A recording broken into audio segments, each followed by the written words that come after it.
მოგესალმებით, ქალბატონო და ბატონებო. პირველ რიგში ძალიან დიდი მადლობა მობრძანებისათვის. დღეს ჩვენ ვატარებთ დისკუსიას, ახლა საკითხი ბუნებრივია, ცოტა ესეთი ზოგადია, სტუდენტი და ლექტორი. ერთ-ერთმა სტუდენტმა დამისვა კითხვა ლექტორები სად არიანო და მე ვთხარი აქ არიან უბრალოდ ვერ ვხედავ. მესმის ესეთი რთული თემა, ამიტომ მეც ვიყავი ლექტორი ბათუმის შოთა რუსთაველის სახელმწიფო უნივერსიტეტში. ქონდა უნივერსიტეტის ბედნიერება და მეც რომ მემუშავა იქა და სულ დაპირისპირება იყო სტუდენტებს და ლექტორების შორის. ვინაიდან ლექტორი თვლიდა, რომ სტუდენტები არ იყვენ ბოლომდე აქტიურები, ბოლომდე არ იხარჯებოდნენ, ხოლო სტუდენტები თვლიდნენ ყოველთვის, რომ ლექტორები ცოდნა, ობიექტურობა და ესე შემდეგ არ იყო, თქვათ, იმ დონეზე, რომელ დონეზეც უნდა იყოს. ბუნებრივია, ეს ყოველთვის იარსებებს პრეტენზია ლექტორის სტუდენტისადმი და სტუდენტის და პირიქით პრინციპში. მესმის ცოტა რთული თემაა, ცოტა ფაქიზი თემაა იმ ფონზე, რომ განათლების რეფორმა ჩატარდა, იქ უნივერსიტეტში კონკურსები ჩატარდა, აღმოჩნდა, რომ ლექტორები ერთმანეთს დაერიეს, ეს პერიოდიც კი მახსოვს, ბატონო გია. როდესაც ლექტორების შორის დაპირისპირება იყო და ერთი ლექტორი იძახდა, რომ მე უფრო კომპეტენტური ვარ იმ ლექტორზე, იმა რატო გაიმარჯვა და ესე შემდეგ. მაგრამ თავარი ისაა, რომ ნებისმიერი სტუდენტი ამ შემთხვევაში უმაღლეს სასწავლებელში რომ მიდის, უნდა ღებულობდეს ხარისხიან განათლებას. ანუ ისეთი ტიპის განათლებას, რომელიც მათ საშუალებას მიცემს, რომ არის საკუთარი სიტყვა თქვას იგივე საზოგადოებრივ ცხოვრებაში და მოიპოვოს თავისი ადგილი. თუ არა ახლა თქვათ, მე გული მწყდება, როდესაც ჩემს სტუდენტებს, რომელიც ნიჭიერები იყვენ, რომელსაც შეეძლოთ სწავლა, დღეს ვხედავ ბანკში, რომელიც მუშაობენ ჩვეულებრივ ოპერატორებად, არა? ახლა ჩემთვის გული ალბათ მეც დავაკელი რაღაცები ამ სტუდენტებს, რომ უფრო საკუთარი თავის რა ვიცი, ფართო, ანუ შესაძლებლობა ქონდნენ უფრო ფართო, თქვათ, სპექტრში ჩართული იყვნენ საქმიანობის, მაგრამ არიან სტუდენტები, რომელიც უკვე წარმატებებსაც მიაღწიენ და ამ შემთხვევაში ბუნებრივია თავს ვიქებ, რომ ჩემი დამსახურებაა, ხო? ყველაფერში ცუდი ხო არ ვიქნებ? მაგრამ ეს სტუდენტის და ლექტორის, თქვათ, დიალოგი, ესე რომ თქვათ, რა, დაპირისპირება არ მინდა სიტყვა ვიხმარო, იმიტომ დაპირისპირება არ არის ეს ფორმა, რომელიც შეიძლება გამოიყენოთ. დიალოგი ყოველთვის უნდა არსებობდეს, იმიტომ პრეტენზია სტუდენტსაც ჰქონდეს უნდა და ლექტორსაც ჰქონდეს, არა? იმიტომ ლექტორი აუდიტორიაში რო შედის, სიამოვნებას უნდა ღებულობდეს ლექციისაგან. არა იმიტომ რომ მან ლექციას კითხულობს, არამედ უკუგება არის სტუდენტების მხრიდან. ახლა წარმოიდგინეთ 20 შედის აუდიტორიაში ადამიანი და 1 საათ აკადემიურ საათის განმავლობაში ლექციას კითხულობს და სრული აპატია, ვთქვათ, აუდიტორიაში, ხო? ამ შემთხვევაში ეს შეიძლება სტუდენტის ბრალი იყოს, შეიძლება ლექტორი. არ ვიცი, მე ძალიან ახლა ფილოსოფიებს არ გავაგრძელებ, აგერ ბატონი ემზარი და ბატონი გია. ალბათ თავის შეხედულებებს წარმოგვიდგენებ, რატომ ბატონი ემზარი და ბატონი გია. მე ვთვლი, პირადად მე ვთვლი ესე. და ეს ჩემი არც გია და არც ემზარი ლექციებს მე არ მიკითხავდნენ.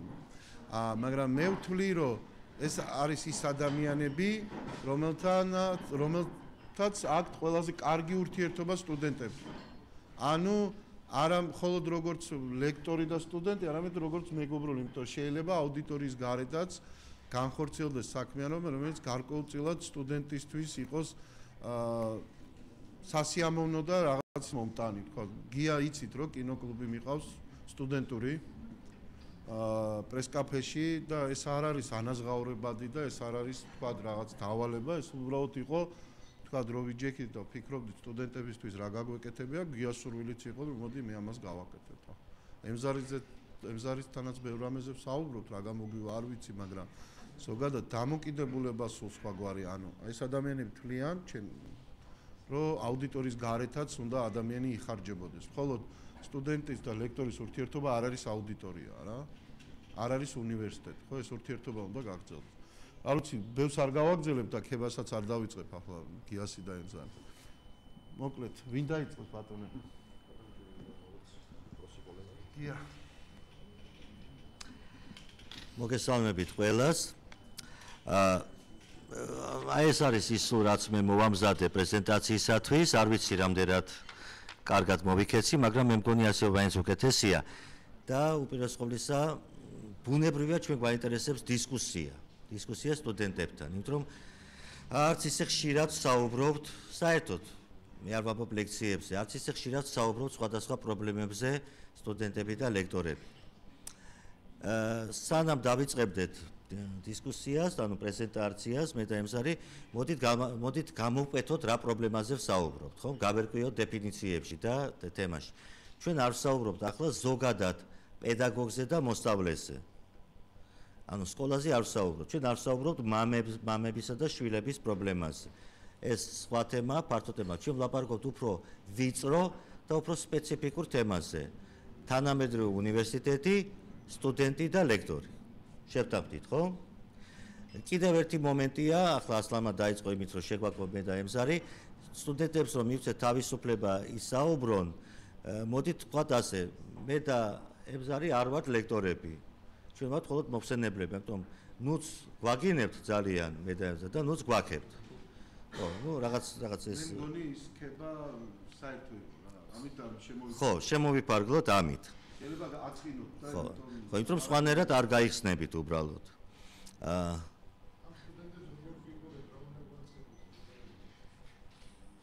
როგორ რა თქვა პარდანა? ხო. მაგას მე დაველაპარაკოთ პათოლოგიებზე. ასე იგი, მე გამოვყევი ჩემთვის ის შეკითხვები, რომელზეც მე მინდა გესაუბრო და რომელზეც ჩემი აზრით უნდა ჩატარდეს დისკუსია, ემზარი თავის შეკითხვებს დაამატებს. სხვათა შორის, როგორც ყოველთვის, უფრო მეტი შეკითხვა გამიშდა, ვიდრე პასუხები ამ შეკითხვებზე. ნუ, ჩემთვის არის ერთ-ერთი პრიორიტეტული რამ. თუ ჩვენ გვინდა ჩვენი ადგილი დავიმკვიდროთ სამყაროში, ჩვენ ამისათვის გვაქვს დარჩენილი ძალიან ცოტა დრო. აი ეს მატარებელი, სადაც მილიარდი კარგად მაცხოვრებელი ადამიანი ზის, მატარებელი უფრო და უფრო გშორდება, ჩვენ ვეწევით ამ მატარებელს და თუ გვინდა რომ დავეწიოთ და შევახდეთ ბოლო ვაგონს, ამისათვის ჩვენ გვჭირდება გამართული განათლების სისტემა. ანუ, ისიც ვამინდა მე, ბოინგებს ჩვენ ამერიკელებზე უკეთესად ვერ გავაკეთებთ, მერსედესებს, გერმანელებზე უკეთესად ვერ ავაშენებთ. შეიძლება მსგავსი ავაშენოთ, მაგრამ ისინი ხო ამასობაში კიდევ რაღაც წინ წაიწევენ, ხო? ჩვენ დაგვჭა ინერციით შემოჩენილი ინტელექტი და გამართული განათლების სისტემა, რომელიც ასე თუ ისე რაღაც სახით იყო საქართველოში, შევინარჩუნოთ სრულყოდ და ამით მაინც დამკვიდროთ ადგილი თანამედროვე სამყაროში. ამიტომ მე ვთვლი, რომ ეს თემა ძალიან მნიშვნელოვანია, იმიტომ რომ სტუდენტის და ლექტორის ურთიერთობები ბუნებრივია, ძალიან მნიშვნელოვანია იმისათვის, რომ ჩვენ მივიღოთ გამართული განათლების სისტემა. რა შეკითხვები დამებადა? თქვენ იცით, რომ ერთ-ერთი ყველაზე დიდი რეფორმა, რომელიც ჩატარდა, ეს იყო ერთიანი ეროვნული გამოცდები, ხო? უმაღლესი განათლების სისტემაში. და ყველა თანხმდებით, რომ ეს იყო დადებითი. ამის შემდეგ ჩატარდა მთელი რიგი რაღაც რეფორმები, ამ პროცესშია, ან არ ჩატარებულა. რა განაპირობა ამ რეფორმებმა? მივიღეთ თუ არა ჩვენ უკეთესი კონტინგენტი სტუდენტებისა. მოდით ამაზეც უპასუხოთ. ჩემი პასუხია თითქმის არა. კონტინგენტი არის იგივე. სკოლიდან მოდიან სტუდენტები, რომლებიც შეიძლება პასუხზე, შეკითხვაზე რამდენი სახარება ბიბლიაში პასუხობენ 150 სიტყვას. მივიღეთ თუ არა ჩვენ უკეთესი კონტინგენტი ლექტორებისა, მთელი ამ ნებათა ღელვისა, კონკურსებისა და ასე შემდეგ. ჩემი აზრით არა. ოდნავ უკეთესი კონტინგენტია, რომ ოდიოზური ფიგურები ვერ გავიდა კონკურსში და წავიდნენ, მაგრამ როცა გადავხედავ ჩვენ შემადგენლობას ლექტორების, ეს არ ეხება მარტო შოთა რუსთაველის სახელმწიფო უნივერსიტეტს, ეს ეხება ილიას უნივერსიტეტსაც, ჯავახიშვილის უნივერსიტეტსაც. კონტინგენტი ლექტორთა არის იგივე. უბრალოდ ისინი არ იღებენ თამს. ფულის მიცემა დამთავრდა, ხო, უნივერსიტეტში, მე მგონი, არ ვიცი თქვენ შეიძლება რაღაც ფაქტებს მოიტანთ სხვას, მაგრამ მე ასეთი ფაქტები ამსმენია. რა შეიცვალა ურთიერთობებში ლექტორსა და სტუდენტს შორის? რა ტენდენციები აქვს? შეუძლია თუ არა სტუდენტს დღეს თანამედროვე პირობებში წყალიდან მისყიდა უზრუნველყოს, რომ ყავდეს უკეთესი ლექტორი. ანუ რა უფლებები გააჩნია სტუდენტს და როგორ იყენებს ამ უფლებებს, რომ მას ასწავლიდებს მხოლოდ და მხოლოდ კარგი ლექტორი. რა შეგვიძლია გავაკეთოთ ჩვენ ლექტორებმა, რომ ჩვენ მივიღოთ უკეთესი კონტინგენტი სტუდენტებისა, რომელთანაც ღირს და აზრიანია მუშაობა. ეს ერთი რიგი შეკითხვებისა. გარდა ამისა, მეორე ბლოკი შეკითხვებისა, რომელიც მე დამებადა და რომელზეც მინდა გესაუბროთ, რა არის თანამედროვე უნივერსიტეტის მისია. ეს არის მხოლოდ პროფესიონალის აღზრდა, ჩამოყალიბება, თუ ეს არის პროფესიონალისა და მოქალაქის ჩამოყალიბება. თუ ჩვენ გვინდა რომ თუ ჩვენ ვაკისრებთ უნივერსიტეტს თანამედროვეს მოქალაქის ჩამოყალიბებასაც, იმიტომ რომ აქ გასაგებია რომ პროფესიონალის ჩამოყალიბება ეს ფუნქცია არის და რჩება. მაშინ ჩვენ მეორე საკითხის წინაშე ვდგებით. შეიძლება თუ არა მოქალაქის აღზრდა, როდესაც პრაქტიკულად სიტყვიერად თუ წერილობით აკრძალულია პოლიტიზირება უნივერსიტეტში. და რა არის პოლიტიზირება?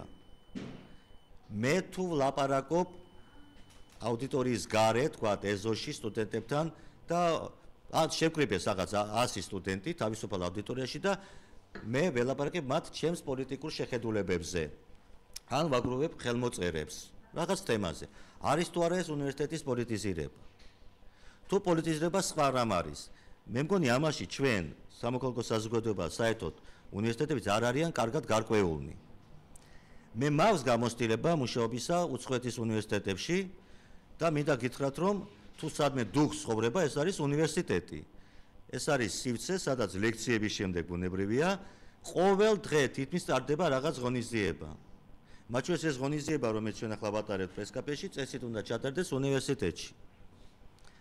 ყოველთვის მოდიან სხვადასხვა პოლიტიკოსები, წაგებული არჩევნებში პარტიები, მოგებული პარტიები, სენატორები, მემარცხენეები, მემარჯვენეები და ბუნებრივი ეს ყოფილი ნებაყოფლობითა, ვისაც უნდა ესწრება და საზოგადოებრივი აზრი საერთოდ დასავლურ ქვეყნებში ფორმირდება უნივერსიტეტებში. და გადავდივარ მესამე ბლოკზე შეკითხვებისა.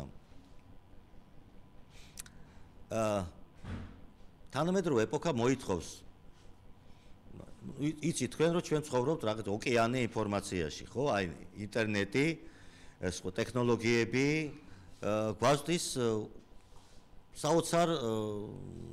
საოცარი რაოდენობის ინფორმაციას. ჯერ კიდევ 30-40 წლის წინ კამიუსა და სარტრის ეპოქაში არსებობდა ასეთი ცნება ინტელექტუალი, ეს იყო პიროვნება, რომელიც აი ფილტრი იყო ერთგვარი სტუდენტსა და ინფორმაციას შორის. ანუ მე შევდიოდი აუდიტორიაში და მე ვიყავი ინტელექტუალი. ანუ მე ვიღებდი თქვათ, მე ვაწყიდი ბავშვს ჩემს მიერ გააზრებულ სისტემას, მე ფილოსოფიას ვასწავლი ფილოსოფიური შეხედულებებისა.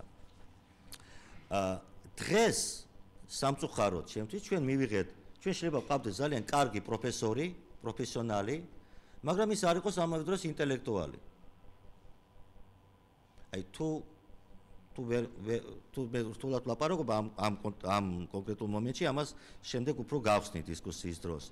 ინტელექტუალი არის ადამიანი, რომელსაც არ ეშინია არც ერთ შეკითხვაზე პასუხის გაცემა და მათ შორის იმ პასუხის გაცემაც, როგორიც არის არა. ან არ ვიცი. ეს არ არის მხოლოდ პროფესიონალი, რომელიც ასწავლის კონკრეტულ საგანს, იმიტომ რომ ჩვენ კიდევ ერთხელ უნდა დავსვათ ჩვენ წინაშე შეკითხვა. ვინ გვინდა გამოვიდეს უნივერსიტეტიდან? მოქალაქე და პროფესიონალი თუ მხოლოდ პროფესიონალი?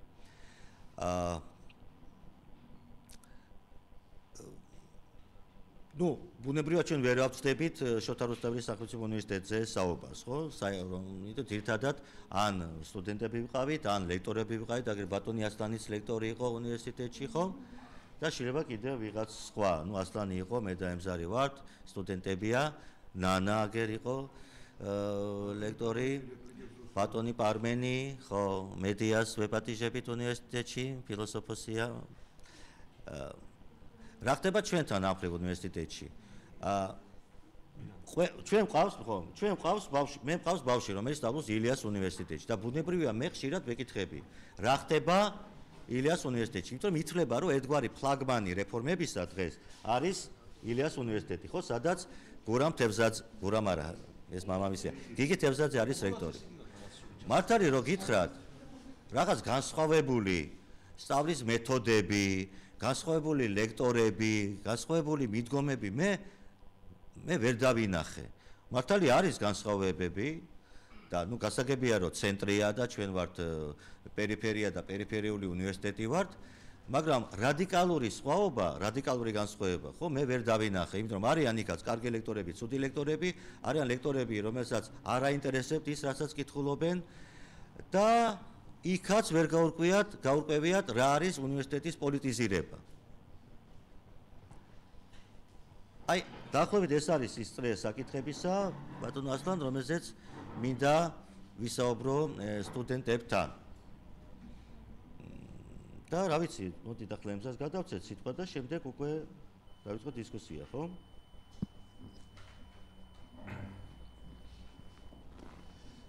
მოკლედ დისკუსიას რომ ტონუსი მივცე მე მინდა გითხრათ რომ მე და ბატონი გიორგი ძალიან ბევრ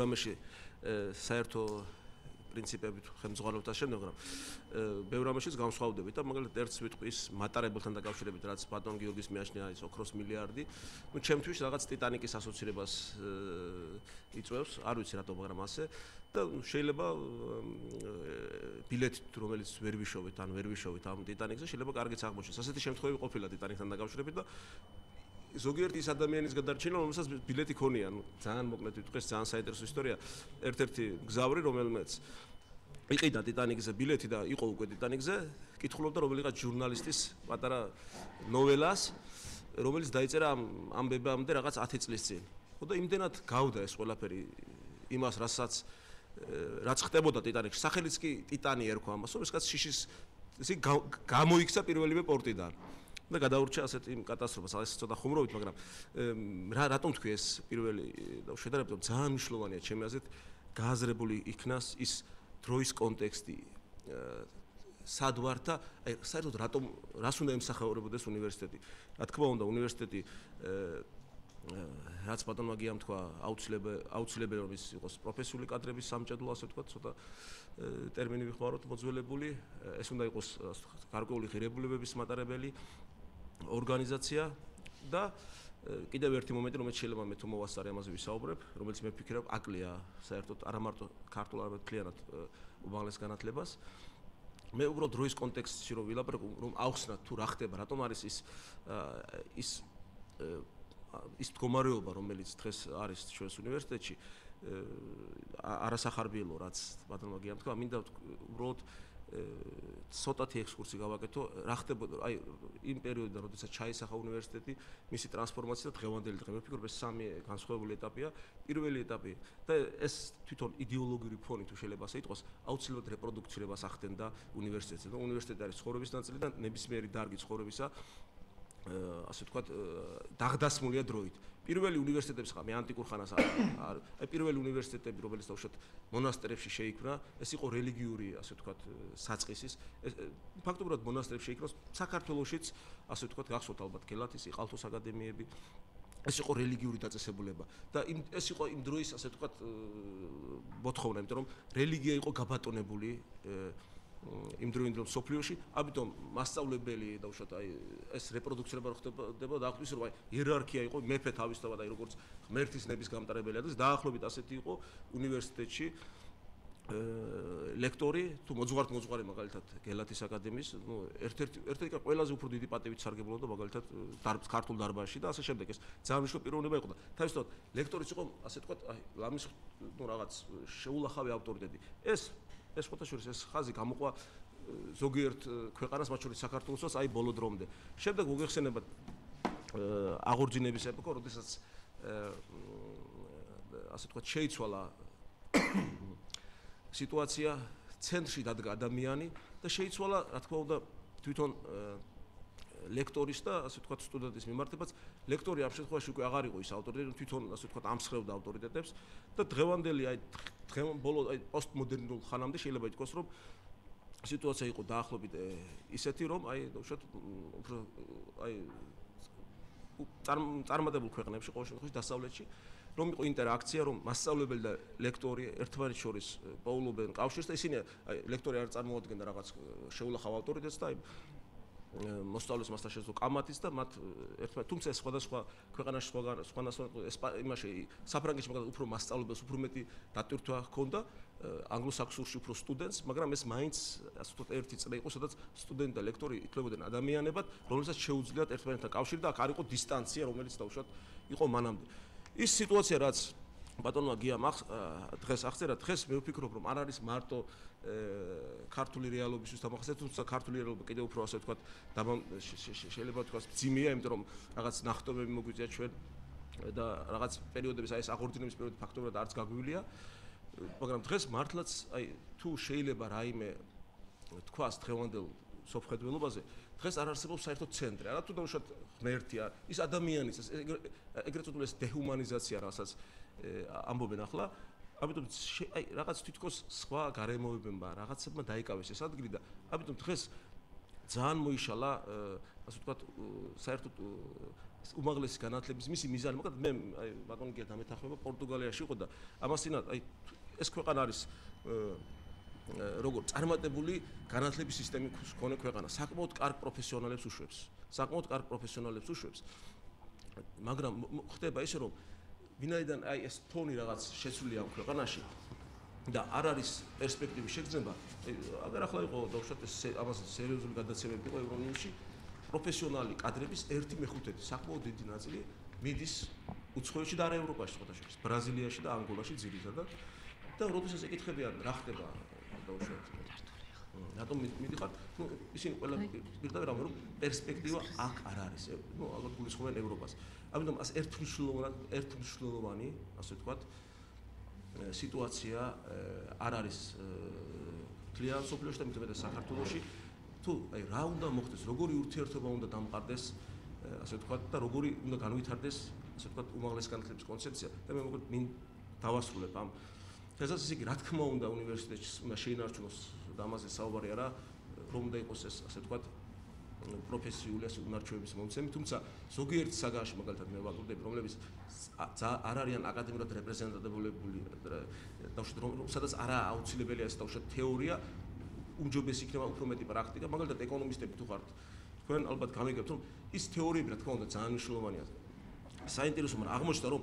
ძალიან დიდი რა ქვევას თეორიებიც კი რომლებიც ნობელის პრემია მიიღეს საქმეზე რომ მივა ის უსარგებლო არიან აი ამდენი კრიზისი ყველაფერს გვაჩვენებს რომ თეორიები ცალკე ასე აღებული ეკონომიკაში ნუ ძალიან საეჭვოა და ეს ძალიან ცვალებადებია განსხვავებით ზოგიერთი ფუნდამენტალური მეცნიერებისგან ამიტომ მე ვფიქრობ რომ აი სტუდენტებმა აი ხოფაზეც კი რომ რაღაც ერთი რა თქმა უნდა უნივერსიტეტის დახმარებით პატარა დახლი რომ იქ რა უნდა იქ მივიდნენ და იქ აწარმოონ რაღაც ეკონომიური ოპერაციები გაცილებით მეტ პროფესიულ უნარჩვევებს მიიღებენ ვიდრე აი ლექტორების თეორიები თუმცა ეს თეორიები ზოგიერთი მნიშვნელოვანია რომ არ შეიძლება ფულის მოჭრა რომელიც ინფლაციას იწვევს და რაღაც ასეთი ეს რაც აშკარაა და ეს რა თქმა უნდა საჭირო და თეორიას რა თქმა უნდა საჭირო და საჭირო აი მეორეს გადავდივარ ის ღირებულებები რომელიც ქმნის ადამიანი არ შეიძლება მხოლოდ ასე ცალკე პროფესიონალად მარტო პროფესიონალი ვერ გააღწევს, ვერ მიაღწევს წარმატებებს, თუ მას არ აქვს გარკვეული ღირებულებათა სისტემა, თუ მას არ აქვს დაუშვათ ის ფასეულობები, რომელიც მას დაეხმარება ცხოვრებაში. ჩვენ ახლა დღეს ვლაპარაკობთ ეს ლიბერალური ღირებულებებზე, ნუ რა თქმა უნდა, მათი ძირითადი ნაწილი ჩემთვის მისაღებია და ეს აუცილებელია. ლექტორმა არ ამართა უნდა სასწავლოს, ლექტორმა თავისი მოქმედებით უნდა აჩვენოს რა არის ლიბერალური ღირებულება და სტუდენტებმაც უნდა აჩვენონ ლექტორსაც ერთმანეთს რა არის აი დისკუსიის დაუშვათ, როდესაც დისკუსია ხდება ერთმანეთში რომ კულტურა დაისვან ამის დიალოგის კულტურა რა თქმა უნდა ნუ ის რომ ხთამს არიღებენ ესეც ძალიან სოციალური მომენტია რომ უშოთ ადამიანი ჩვენი დროის სტუდენტები როგორ იყო მას შეეძლო დაუშვათ რაღაც მამის ფული მიეტანა და ასე მოეშორებინა გამოცდები და ამით ის სოციალურად ასე ვთქვათ ხდებოდა აბსოლუტურად ფრუსტრირებული იმიტომ რომ მას შეეძლო რაღაც არ შეეძლო წინააღმდეგობის გადალახვა თავისი ბეჯითობის სწავლით და რაღაც სხვისი დახმარებით ახერხებდა ეს კარგია რომ დაუშვათ აღიკვეთა თუმცა მე ვხედავ რომ ეს ბოლომდე რა აღკვეთილი ყველაზე უფრო დიდი მე რასაც ვფიქრობ პრობლემა დღეს რაც სტუდენტებში არის ამ ღირებულებით სისტემიდან ეს არის ის რომ ისინი მიუხედავად რომ გაცილებით უფრო თავისუფლები არიან ვიდრე ჩვენ მაინც დამოკიდებულები არიან და დამოკიდებულები არიან ამ ხრივ ვიცი მათთვის წყარებში სასარგებლო მომენტებში ისინი როგორც მე ვატყობ, ძირითადად მაინც მშობლების, ასე ვთქვათ, მატერიალური სახსრების ხარჯზე ახერხებენ სწავლას და როდესაც მიუხედავად რომ მშობელი არაა სხვის მიერ, ასე ვთქვათ, გამომუშავებულ იმას იმდენად არ უფრთხილდებიან, ამიტომაც არ არიან ისინი ძალიან მომთხოვნი, არც საკუთარი თავის მიმართ და ამის შემდეგ არც ლექტორების მიმართ, რაც რა თქმა უნდა იწვევს ძალიან დიდი ნაკლია სასწავლო პროცესს, რომ როდესაც სტუდენტს უფრო მეტად აინტერესებს და უშუალოდ არ ისწავლოს, იქ უკვე ძალიან ძნელია სასწავლო პროცესის მოწყობა. ეს მე არავის არ ვადანაშაულებ ამაში, ეს არის თვითონ იმ აღზრდის და იმ სისტემის ბრალი, რომელშიც ჩვენ გავიზარდეთ, რომ იმას, რაც თქვენ გასწავლით, დაახლოებით ხდება ჩვენ თვალწინ, მაგრამ ეს თუ არ გადაილახა, ეს მომენტი თუ არ გადაილახა, არავითარი რეფორმა არ უშველეს, რაც არ უნდა, ასე ვთქვათ, გამართული იყოს და უშუალოდ სოფლიო სტანდარტებს შეესაბამოს და მესამე მომენტი და ამით ავასრულებ რა გიცხადეთ, ძალიან მნიშვნელოვანი მომენტად მეჩვენება სწორედ აი ის პირველი ჩვენ რომ დავუბრუნდეთ ფესვს, ის მე ჩემი აზრით რაც აკლია საერთოდ თანამედროვე განათლებას, აი ის პირველი, რითაც საიდანაც გამოვიდა უნივერსიტეტის სულიერების მომენტი, მაგრამ ბუნებრივი აქ არ იგულისხმება რომ რაღაც აღდგეს ტოტალური ან რელიგიის არ ამის მსგავსი და უშუალოდ კონტროლი, მაგრამ მე ასეთი შთაბეჭდილება ვჩება რომ ადამიანმა რომელმაც ასე ვთქვათ გვერდზე გადადო ღვთაებრივი, შემდეგ საკუთარი თავის დაკარგა. ეს რაც ჩემი აზრით აი დეჰუმანიზაციის მთავარი ასე ვთქვათ საწყისი და პრობლემა. ადამიანმა აი ასეთი რაღაც ამაღლებული იდეების გარეშე თვითონ მარტო ვერ შეძლო ასე ვთქვათ გაეკვალა გზა და ეს რაღაც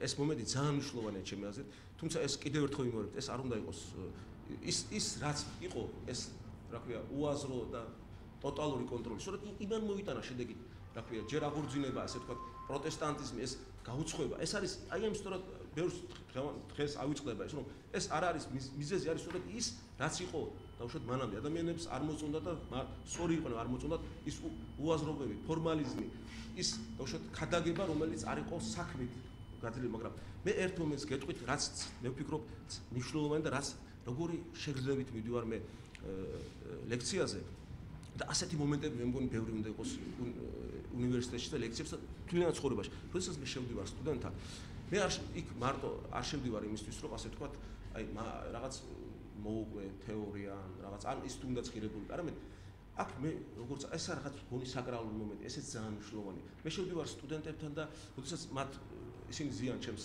მერხზე, ყოველთვის იმ მერხზე საკუთარ თავსაც ვაყენებ. რას გულისხმობ? ყოველთვის ვიხსენებ იმას, რომ მეც ვიყავი სტუდენტი, ამიტომ ვცდილობ მათთან ურთიერთობის დროს გავიხსენო, როგორ ვიქცეოდი მე იმ დროს, როდესაც მე ვიყავი სტუდენტი და ზედმეტი სიმკაცე არ გამოვიჩვენა რაღაც და ეს ძალიან ეს ბევრ სტუდენტ, ბევრ ლექტორს მგონი ეს აკლია, რომ მათ ავიწყდება თვითონაც რომ უშუალოდ ზოგჯერ არ შეეძლოთ არ უნდა მომწონდება უშუალოდ ლექციის ან უშუალოდ რაღაც ბჭყალებში ცელკობაც არის რა ქვია ასეთ რაღაც ეს იყო ეს მომენტები და ამიტომ შენ თუ შეხვალ სტუდენტის მდგომარეობაში თუ დაუბრუნდები შენს ბავშვობას ეს შენთვისაც სასარგებლოა მე უამრავ რაღაცას ვსწავლობ ამიტაც ეს უფრო ჰუმანურს და უფრო ასე ვთქვათ ადამიანურს გახდის სასოფლოს მაგრამ აგრეთვე სტუდენტებმაც უნდა ლექტორში დაინახონ არა მარტო ლექტორი რაღაცა ზემდგომი არამედ აი საკუთარი მომავალი ესეც საკრალური მომენტია როგორი იქნება ის თვითონ მომავალში თუნდაც როგორი არ უნდა რომ გახდეს ის მომავალში და უბრალოდ ეს მომენტები ასეთი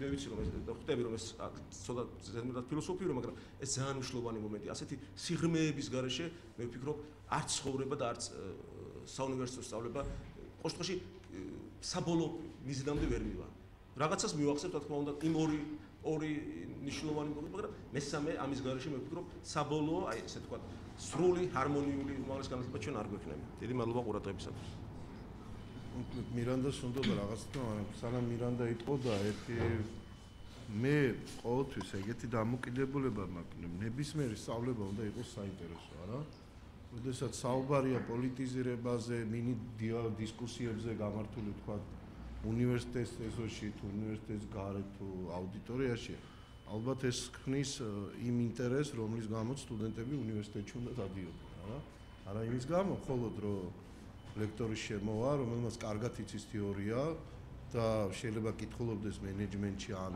ადვოკატირებაში საკითხს და პროცესსაც კი არ იმხოს ნაყოფი ან მენეჯმენტში როგორც ასეთ პრაქტიკულად არ გქონდეს განხორციელება ანუ ბუნებრივია უინტერესო იქნება, როდესაც პრაქტიკულად ვერ მიიღებ გარკვეულ ცოდნას, რა, ახლა იზანებ მაგალითი ვახსენე, აღნიშნა პრიმიტიული ოფის ბაზარზე.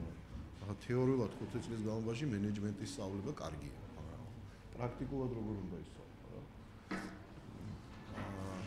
ინტერესი ისიც უნდა იყოს, რომ სტუდენტები ცდილობდნენ უფრო მეტის გაკეთებას. ახლა ბუნებრივია ეს მარტო ბათუმის შოთა რუსთაველის უნივერსიტეტის ბრალი არა. ხო, გია მაგნიშნა კარგად, რომ ის რეფორმა, რომელიც უზრუნველყოფდა რაღაც ტესტირებას ლექტორების და სტუდენტების, ამან არ გამოასწორა სიტუაცია. ახლა, როდესაც ადამიანი ერთი გაყვეთილებული რვეულით შემოდიოდა 10 წლის უკან, იგივე რვეულითაც დადის დღეს.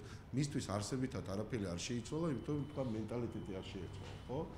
შეიძლება ახლა ძალიან ძნელი ადამიანის მენტალიტეტი შეიცვალოს. დამოკიდებულება უნდა შეიცვალოს, ხო?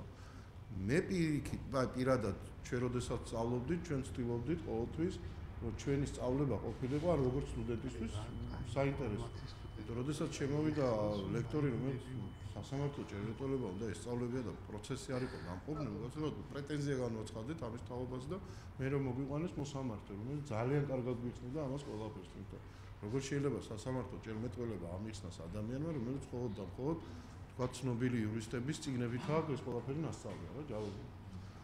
ამიტომ ეგ პრობლემები თავს იყრის ბუნებრივია, ახლა სტუდენტების პასიურობაც არის ერთი პრობლემა, იმიტომ სტუდენტები არ არიან ჩართული არანაირ საზოგადოებრივ ცხოვრებაში. მათი არის უნივერსიტეტი, მე შევაცდებოდე, უნივერსიტეტი, გასართობი ღონისძიებები, ინტერნეტი. აი ეს არის ჩართულობა სტუდენტები, ახლა Facebook-ი, ეს არის კი ბატონო რაღაც ჩართულობის რაღაც ხარისხი. როგორც წესი საზოგადოებრივ ცხოვრებაში ჩართული და აქედან გამომდინარე ბუნებრივია პროცენტული რაოდენობა, რომ არჩევნებზე არ მისულის ახალგაზრდების, თქვა რაღაცთან დაკავშირებდა ესე შემდეგ. კარგი, მირანდა. დიახ. მირანდა ჩარკვიანი. მადლობთ. მოგესალმებით. პირველ რიგში დიდი მადლობა ასლანს და პრესკაფეს. ძალიან საინტერესო თემაა და ძალიან საჭირო თემაა. მე ხა მინდა ეს რაც გავაკეთო, ანუ მიუხედავად იმისა, რომ წარმოვადგენ იმ თაობას, რომლებიც არიან ლექტორები და არა სტუდენტების თაობას და მიუხედავად იმისა, რომ ჩემი თაობის ადამიანები, ჩემი მეგობრები ასწავლიან და თვითონ წარმოადგენენ და იცავენ თქვათ უნივერსიტეტის, სხვადასხვა უნივერსიტეტების ინტერესებს, მაინც მე ამ შემთხვევაში თაობას განვუდგები, ასე ვთქვათ, და გადავალ უფრო ახალგაზრდების პოზიციიდან შევეცდები და ვინახო ის პრობლემები, რაც არსებობს. ხა მე დავამთავრე ზუსტად აღარ მახსოვს რომ წელში დამავიწყდა, მაგრამ ნუ დიდი ხნის წინ, ხო?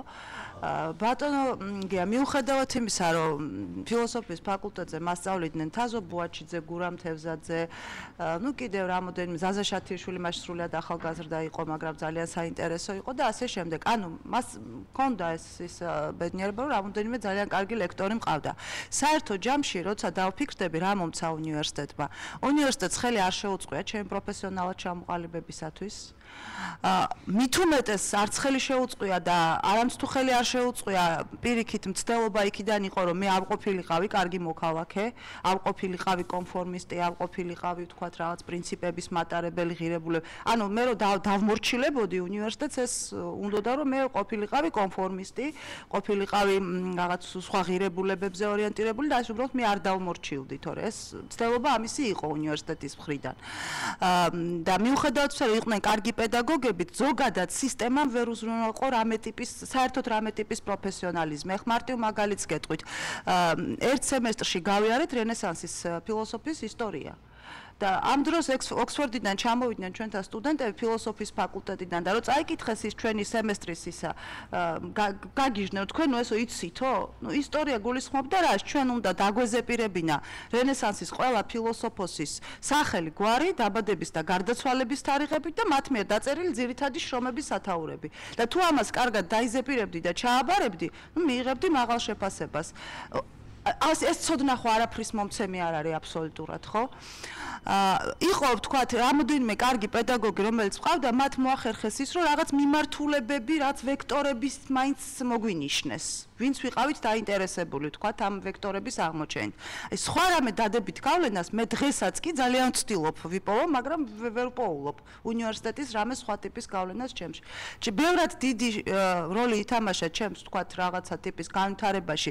მაშინ ციო და ეს იყო თბილისის ომის მერე ცოტა ხანში ხდება ეს ყველაფერი. ყველაფერი, ანუ თბილისში არ იყო შუქი, გაზი, გათბობა, ნუ იყო საშინელი პირობები. კინოსახლში გვახარია უშვებდა სეანსებს, აი რასაც თქვენ აკეთებთ ხოლმე ახლა შაბათობით და პარასკევობით პრესკაფეში და ჩვენ უნივერსიტეტზე ბევრად მეტი დრო მაქვს გატარებული კინოსახლში, იმიტომ რომ სეანსიდან სეანსზე ესე სამი სეანსი იყო დღის განმავლობაში და სამივეზე შევდიოდით.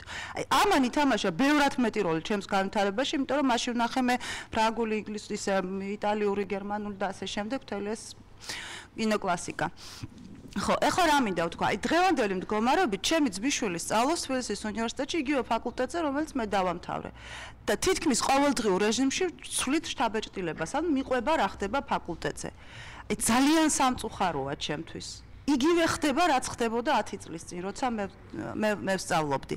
ცვლილება არის ის, რომ ზოგიერთი ლექტორი ფლობს ტექნოლოგიებს, თქვათ იმეილზე ხდება რაღაც კომუნიკაცია, ამ პროექტორით შედის, ან რაღაცა ცოტა უფრო ტექნოლოგიურად დახვეწილია. დანარჩენი სისტემა არის ზუსტად იგივე დეფექტური, როგორიც იყო ჩემ დროს, რომელიც არ უზრუნველყოფს არც პროფესიულ განათლების ხარისხს, რაღაცა, თუნდაც მინიმალურს და არც რაღაც სამოქალაქო ცნობიერების რაღაც ხელშეწყობას რაღაცა ტიპის. ანუ მე მაინც მგონია რომ მიუხედავად იმისა რომ კი ხშირად სტუდენტების დადანაშაულება არის ხოლმე უფრო დომინანტური პოზიცია, მე მაინც მგონია რომ ჩვენი თაობის პასუხისმგებლობაა ის და მათ შორის მეც არ გავურბივარ მიუხედავად რომ მცირე პედაგოგიური გამოცდილება მაქვს, არ გავურბივარ ამ პასუხისმგებლობას რომ ჩვენ არ გვაქვს სწორი სისტემები, არც სკოლაში და არც უმაღლეს სასწავლებლებში. არამედ თუ სწორედ ჩვენ გვაქვს აბსოლუტურად აცდენილი სისტემა იმაზე, რაც უნდა იყოს სინამდვილეში. და ამიტომ ცუდ სისტემაში მოხვედრილი ადამიანი, ისევე როგორც პედაგოგი, ასევე სტუდენტიც დიდი შანსია, რომ ნუ ხა კანტის ფრაზა გამახსენდა, რომ მე არ ვასწავლე არც გენიოსებისთვის და არც სულელებისთვის. ერთ პირველს ავჭირდები და მეორეს არ ჭირდება ის, რასაც მე ვასწავლე ჩვეულებრივი ადამიანებისთვის, ხო? თქვენ იცით კარგად. დიდი პედაგოგიური გამოცდილება ქონდა მას. ამიტომ ჩვეულებრივი ნორმალური სტატისტიკური ადამიანი თუ ხდება მახინჯ სისტემაში, არ არსებობს რომ მასზე არ მოახდინოს ამ სისტემამ მახინჯი გავლენა. ეხლა გენიოსებზე არ ვლაპარაკობ, იმათზე შეიძლება ვერ მოახდინოს გავლენა. და ძალიან მე მგონია რომ მაინც მთავარი ტვირთი იმისა, რომ უნივერსიტეტები არც პროფესიულ განათლებას, არც არაფორმალურ არც რაღაცა სხვა ტიპის კომუნიკაციებს და ასე შემდეგ სტუდენტებისთვის თავისუფალ აზრთა, ეხლა პოლიტიკასთან დაკავშირებით, პოლიტიზირებასთან დაკავშირებით, ერთ-ერთი პარტიის აქტივისტმა ამას წინათ მითხრა ესეთი ფრაზა, რომ პარტიულ შეკრებაზე, პრეზენტაციაზე ეპატიჟებოდა სტუდენტებს, რომლებიც სოცპოლის ფაკულტეტი, ეგეთი სოციალ-პოლიტიკური ხო არის ესეთი ფაკულტეტი და აი ამ ფაკულტეტის სტუდენტებს უთხრა, რომ მობრძანდით და სტუდენტებმა უპასუხეს, რომ ჩვენ პოლიტიკა არ გვაინტერესებსო. როგორ შეიძლება არ მონაწილეობდეს პოლიტიკურ დებატებში სტუდენტი? აუცილებლად ის ხო ამომრჩეველია. ის ხო მიდის და ხმას აძლევს მე რომელიღაც პოლიტიკურ ძალას. როგორ შეიძლება არ ქონდეს ამის კულტურა, რომ მოისმინოს პოლიტიკოსი, მოისმინოს პროგრამა, დასვას შეკითხვები, იყოს კრიტიკული. ამიტომ ის რომ არ არის უნივერსიტეტი პოლიტიზირებული, რაც ეს პოლიტიზირება მე ალბათ სხვანაირად მესმის, მაგრამ წესით პოლიტიკა დიახაც რომ უნდა იყოს უნივერსიტეტში, იმ მხრივ რომ პოლიტიკურ კულტურას უნდა ეჩვეოდნენ ამას აქშივე სტუდენტები. ხო, ძალიან გამიგრძელდება, ძალიან ვრცელი თემაა და ბევრი რამის თქმა მინდა, მაგრამ მხოლოდ იმისთვის დავიწყე, რომ მე მართლა მაქვს სურვილი და მოლოდინი დღევანდელი შეხვედრისგან, რომ მოვისმინო სტუდენტების თუნდაც ძალიან მწვავი აზრი, იმიტომ რომ მართლა მაინტერესებს, რას ხედავთ თქვენ. მე ძალიან ბევრ რამეს ხედავდი პრობლემას, როცა სტუდენტი ვიყავი. დღესაც ვხედავ. აი თქვენ რას ხედავთ, ეს ჩემთვის ძალიან საინტერესო იქნება. დიდი მადლობა.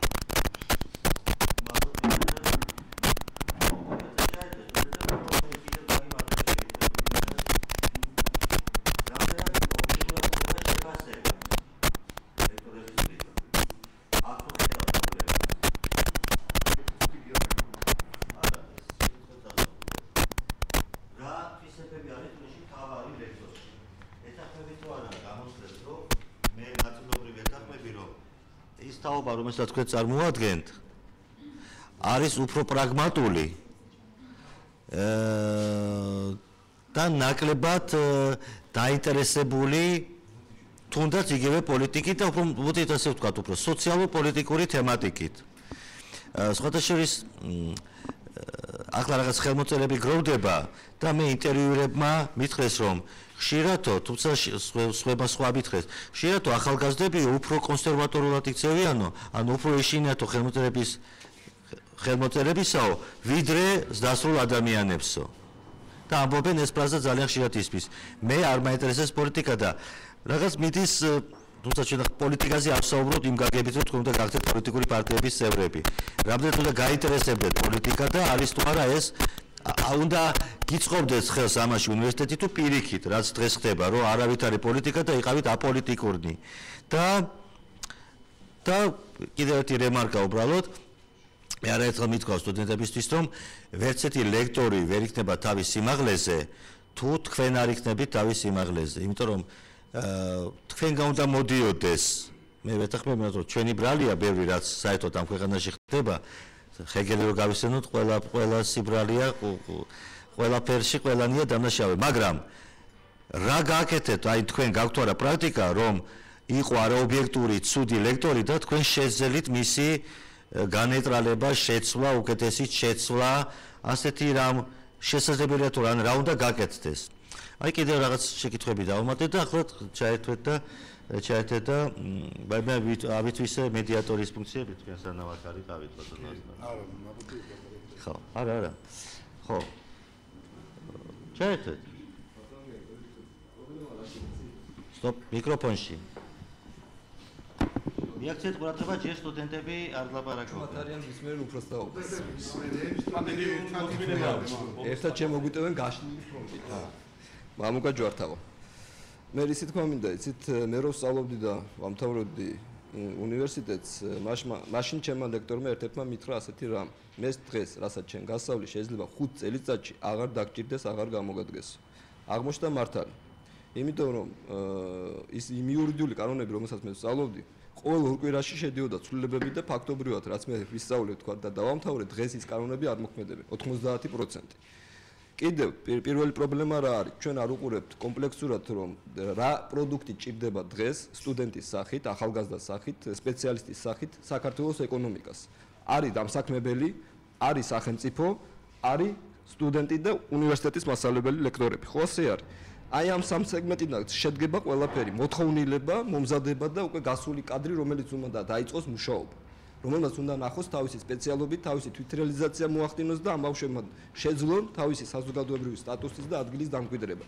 ეს ჯერჯერობით მირანდას მინდა დავეს, არ არის განსაზღვრული. ეს იწყება სკოლიდან, ოჯახები და დანარჩენი ყველაფერი ეს ჩართული არის, ეს პატარ-პატარა მაგრამ ძირითადი ეს სამი სეგმენტია. რას თავაზობთ, რა კადრები გჭირდება, რა განხრით გჭირდება ჩვენ ეკონომიკის რომელ დარგში გვინდა რომ ეს ხალხი გამოვიყენოთ, რა უნდათ მათ თვითონ პირადად. ეს პრობლემა არსებობს. ახლა რაც ემზარი თქვა რომ პორტუგალიაში და ევროპაში ახალგაზრდები იგივე საბერძნეთში მიდიან, იქ არის კრიზისი. არის ეკონომიკა და სისტემური კრიზისია ემზარ. მათი ეკონომიკა ვეღარ ფუნქციონირებს. ახალგაზრდობაში ესპანეთში 20 თუ 50%-ია უმუშევრობა, იგივე მაღალი სპეციალისტები კადრის.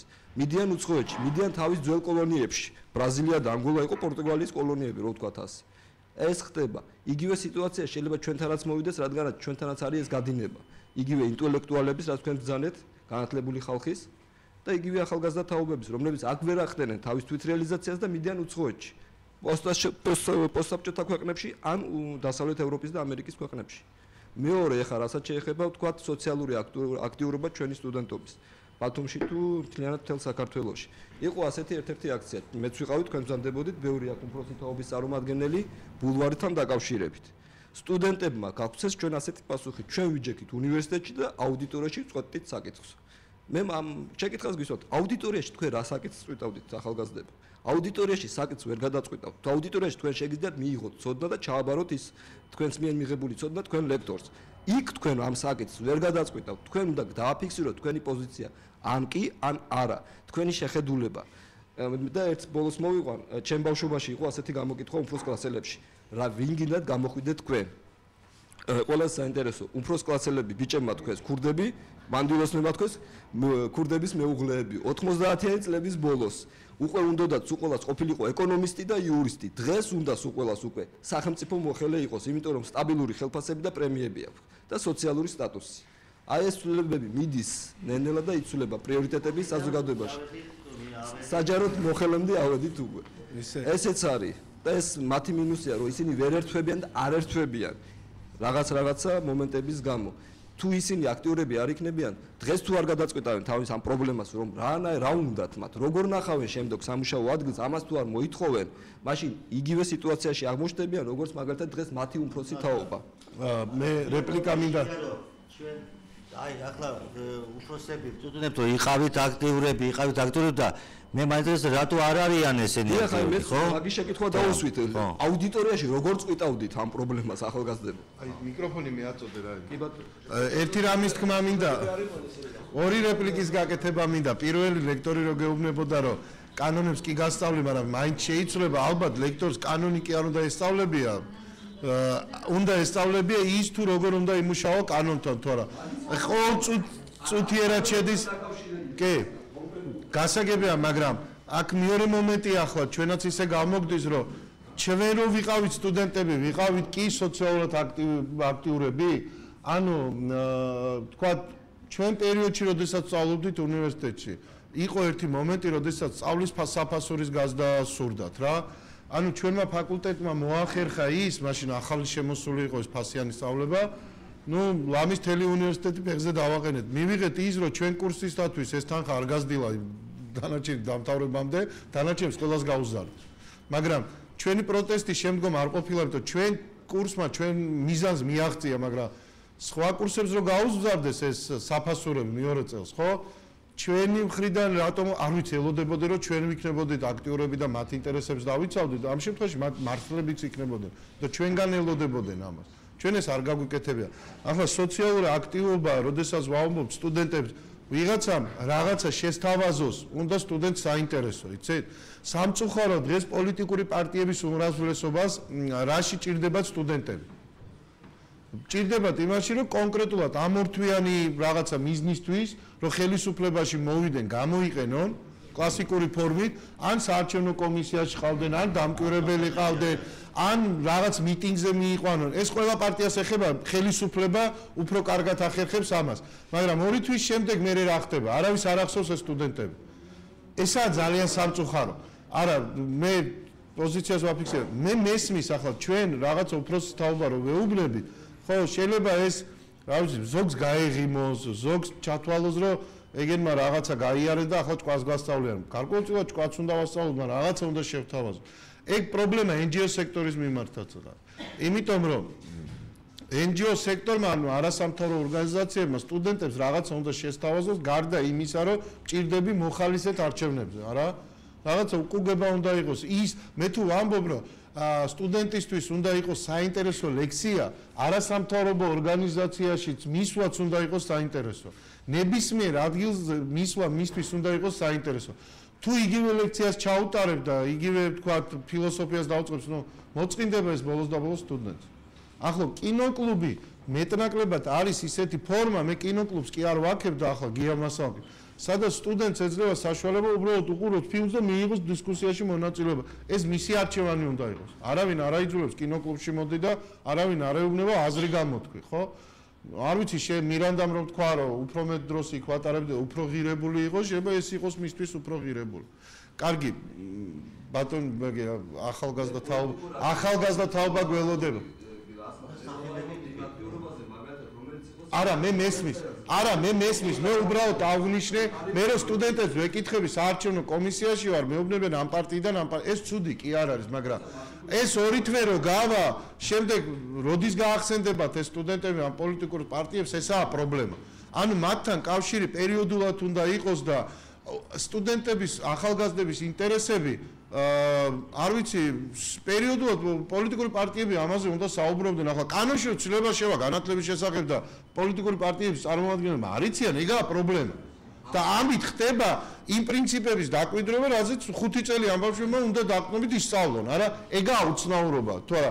ის რომ იცით რა, საპენსიო ასაკი, ეს ძალიან საინტერესოა, მაგრამ ეს ბავშვები არ არიან ჯერ საპენსიო ასაკის და დაახლოებით 50 წელი უნდა გავიდეს, რომ ამ საკითხებით დაინტერესდნენ სრულყოფილად, მანამდე შეიძლება 1-20 წელი დატირდნენ. ამიტომ რასაც ახლა ინტერესებს, იმაზე უნდა იმუშაონ იმ პოლიტიკური პარტიებმა. არა, მე არ ვამბობ, რომ პენსიონერებს განებონ უნდა თავი. ღმერთმა დამიფარო. კარგი, არა, უკვე ამატებ დროს, მაპატიე, მე მოგცემ.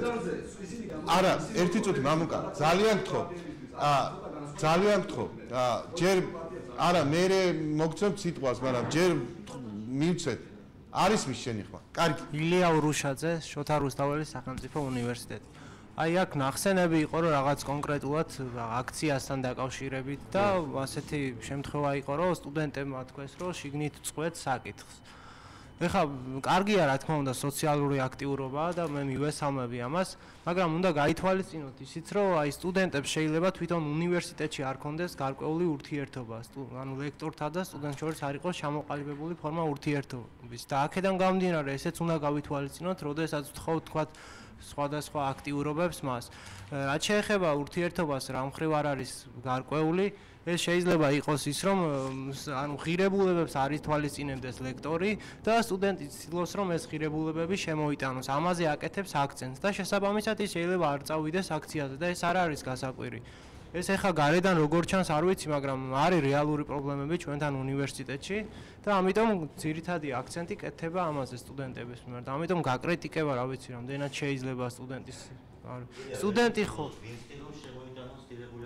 ანუ სტუდენტი ცდილობს რომ მისი ღირებულებები დაიცვას ლექტორთან მიმართებაში და დიდ ძალას ახმარს ამას. ამიტომ არ რჩება დრო რომ თქვა სხვადასხვა კუთხით ხო ანუ რეალურად გავლენების სფერო გაექცეს და მისი აზრი ქონდეს სხვადასხვა მიმართ. მაგალითად კიდევ დავასრულებ. რეალურად სტუდენტმა ვერ გაარკვიოს შეიძლება რომ ის იქ მორალს სწავლობს უნივერსიტეტში თუ კონკრეტული ცოდნა უნდა. ეს რა ვიცი და იგივე რელიგიური მოლარი ხდება ანუ სხვადასხვა რელიგიური აზრების გავრცელება სტუდენტებზე და ეს სუბიექტური შეხედულებები მოახვიოს თავს და აქედან გამომდინარე ჩვენ პირველ რიგში ამას უნდა გავექცეთ და გასაკვირი არ არის რომ სხვა რამესთვის დრო ან ძალიან ნაკლებად დაგვრჩეს ან საერთოდ არ დაგვრჩეს. კარგი, ძალიან დიდი მადლობა. კეთის და შემდეგ თქვენი სახელებს სამწუხაროდ მაპატიეთ, არ ვიცი, მე მარის გადაეცეთ და მე უბრალოდ ემზარისაც უნდა თქვა რაღაც. კი. კეთი სახელი გვარი რომ დაასახელოთ რა. აქტიური სტუდენტი. მე ვფიქრობ, რომ თავარი პრობლემა ამ ყველაფერში არის ის, რომ სტუდენტები არიან ძალიან შეზღუდულები, არ აქვს ჩინაგანი თავისუფლება, ელემენტარულად ლექტორი წარმოგიდგენთ რაღაც საშინელი არსება, რომელსაც არ შეიძლება შეეწინააღმდეგო, არ შეიძლება შეეკამათო. დღეს ჩემს მეგობარს ვესაუბრე, რაღაც გავუარე კურსზე და მითხრა ასეთი რაღაც, რომ ანუ ერთი სტუდენტის, ისა ერთი ლექტორის მიმართ ჰქონდა ძალიან დიდი პრეტენზიები, რომელიც ამ სემესტრში საერთოდ არ შესულა ლექციაზე. რაღაც ჩაჩქოლი იყო, რომ რეალურად საგანი აქვს ჩასაბარებელი, მაგრამ ლექტორი არ შესულა ლექციაზე და მეთქი შესაბამისი მათ გააგებინათ ორგანოებს, რომ იმოქმედო რაღაც მეთქი და შესაბამის ორგანოებმა იციანო ეს ყველაფერი. და მეთქი დაწერეთ საჩვარე რაღაც და უარესად გადაგვეკით. და პატარა რაღაც ნიშნავს არ დაგვიწერს და რაღაც მთელი ასეთი ისინი. ანუ არ შეიძლება ასეთი რაღაც მოხდეს რა უნივერსიტეტში. სტუდენტს უნდა კონდეს თავისუფლება, უნდა იცოდეს თავისი უფლებები, უნდა იცოდეს რა უნდა გააკეთოს, რომ მას აქვს უფლება მოითხოვოს ის, რაც რეალურად ეკუთვნის, ხო? და კიდევ ერთი რა გავაკეთეთ ჩვენმა ფაკულტეტმა იმისთვის, რომ ლექტორის რაღაცები შეგვეცვალა. მე მყავს ერთი ლექტორი, რომელიც შემოდიოდა ლექციაზე და რეალურად კითხვას არ გვასმევინებდა. მთელი ლექცია თვითონ იდგა, რაღაც საუბრობდა და არაფერს არ გვალაპარაკებდა. დავწერეთ ამ ხელასაც ვარ დავწერეთ საათ დიდი. შევიტანეთ დირექტორთან, თვითონ ბიზნეს ფაკულტეტის დირექტორი ვინც იყო. და ნავხსენით სიტუაცია რაღაც და იმის შემდეგ უკვე შიგადაშიგ თვითონ გვეკითხება შეკითხვები ხომ არა გაქვთ ბავშვობა და რაღაც მსგავსი ტიპის ისინი გამოდის. ანუ უნდა ვიყოთ ბავშვობა მაქსიმალურად აქტიურები და არავის არ დავუთმოთ ის რაც ჩვენ გვეკუთვნის. მადლობთ. ნუ მესმის ფულს იღებს იმაში რომ იხდით რომ ცოდნა მიიღოთ. კარგი, მარის უნდა და. მოგესალმებით, მარინა კაშიძე, ფილოსოფიის მესამე კურსის სტუდენტი ვარ.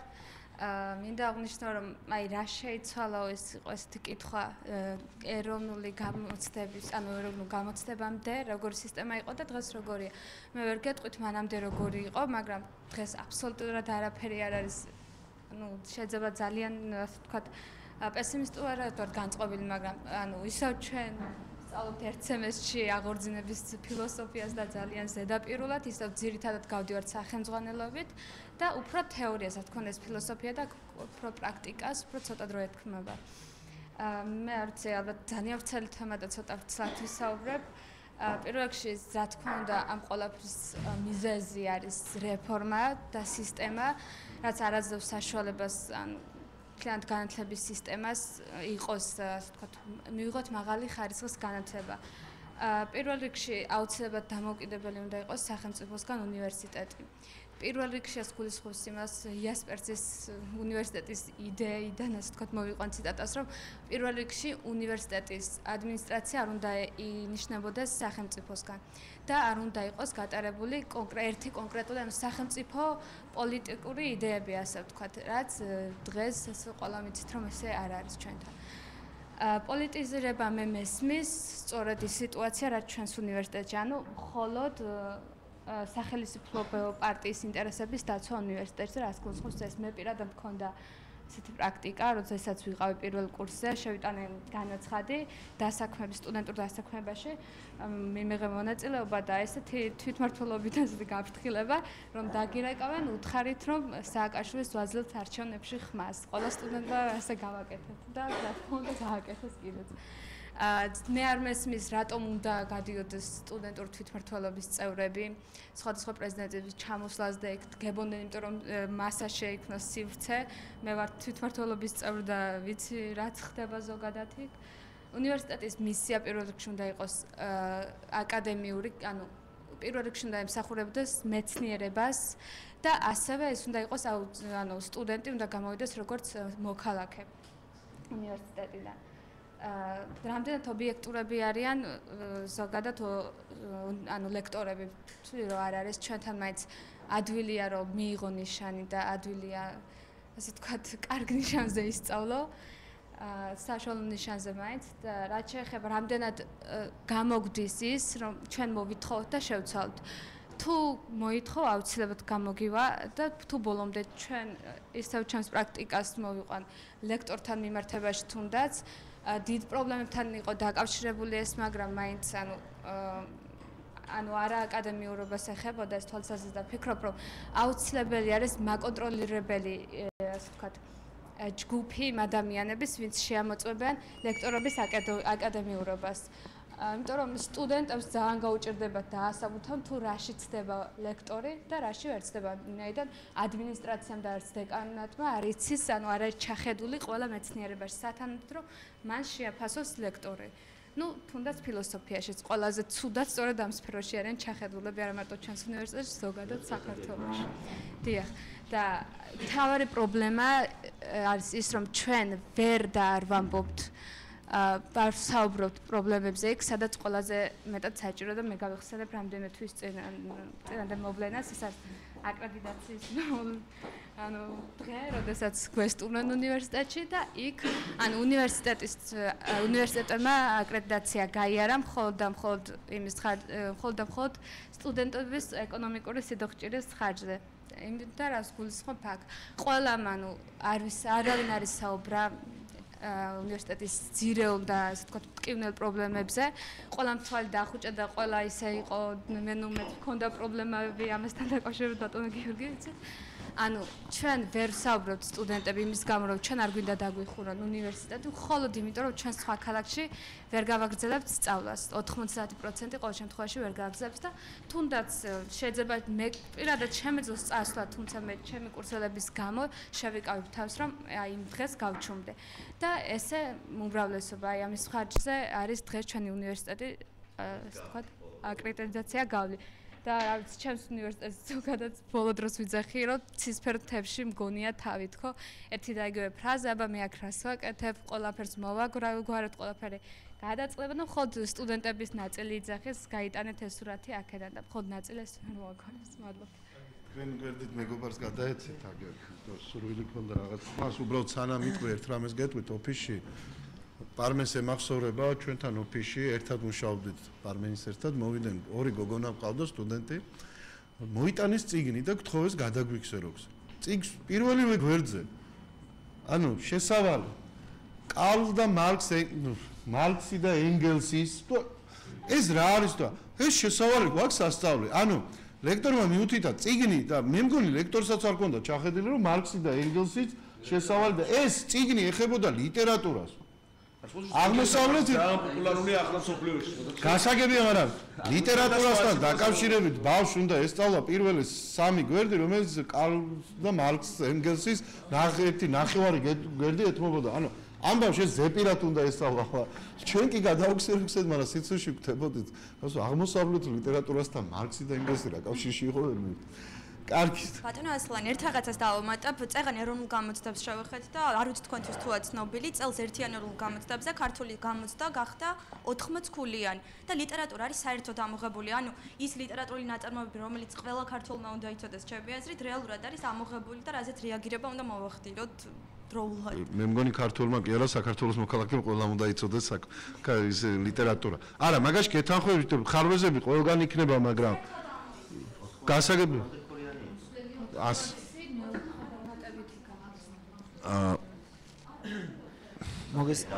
სახელი გვარი და სასწავლებელი, იმიტომ მე გიორგი დიასამიძე, სტუდენტი, შოთა რუსთაველის სახელობის სახელმწიფო უნივერსიტეტი. ესე იგი, მე ვეთანხმები ჩემ მეგობრებს, სტუდენტებს, აქ გამოსვლელებს, რომლებიც ამბობენ, რომ ჩვენ სტუდენტები ვართ სამოქალაქო აქტივობებში პასიურად, ანუ ნაკლებად ვართ ჩართული.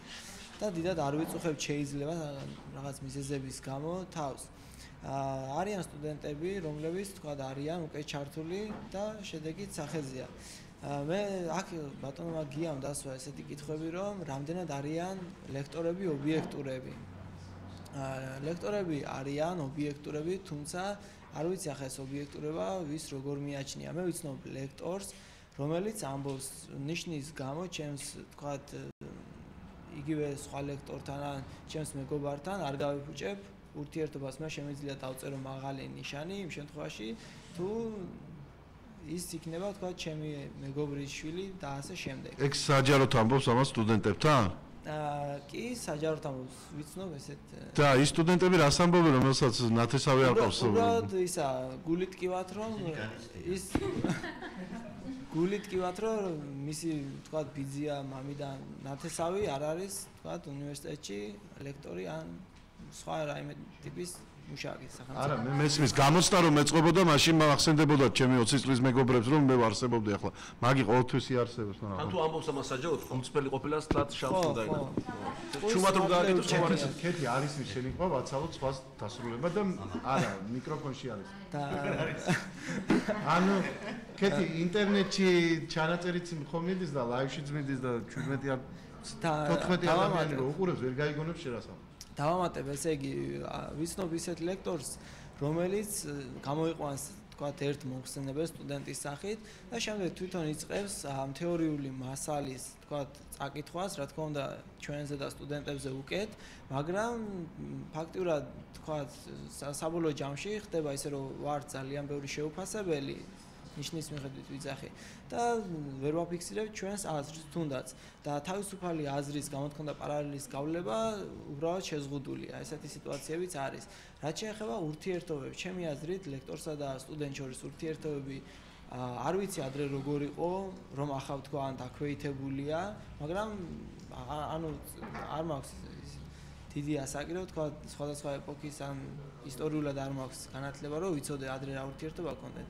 ასე რომ ჩემი აზრით ძალიან ცუდი ურთიერთობა აქვს, არ ვიცი ვინ როგორ გამიგებს და ერთი კითხვა მინდა დაუსვა ბატონ გიას. ჩვენ რომ ვატარებთ ამ შეხვედრას აქ პრესკაფეში და არა ჩვენს უნივერსიტეტში, რომელიმე დარბაზში, თავისუფალ დარბაზში. რატომ აქ და თქვენთვით რომ უნდა ტარდებოდეს იქ ჩვენთან და რატომ არა და რატომ აქ? მადლობა. მე ინფორმაციას მოგაწვით, რომ მე რეგია უპასუხებს. ჩვენ როდესაც პრესკაფემ თავისუფალ ჟურნალისტთან სახლმა გადაწყვიტა, ვთქვათ, კეთის დახმარებით, აგერ ჩუმადროზის და პრინციპში მასარებებს, ეგეც სტუდენტია. სტუდენტების გააქტიურება მოგვეხდინა, შევხვდით თვითმმართველობის თავმჯდომარეებს, 3 სასწავლებლის. საზღვაო აკადემიის, ხელოვნების ინსტიტუტისა და შოთა რუსთაველის უნივერსიტეტი. შევთავაზეთ ჩვენი რესურსი, შევთავაზეთ ის, რომ აი, რა ვიცი, რითაც შეგვიძლია ჩვენ დაგეხმარებით, არა? შესაბამისად, გარკვეული შემოთავაზებები მქონდა, რაღაც ანკეტები დაუტიეთ რა.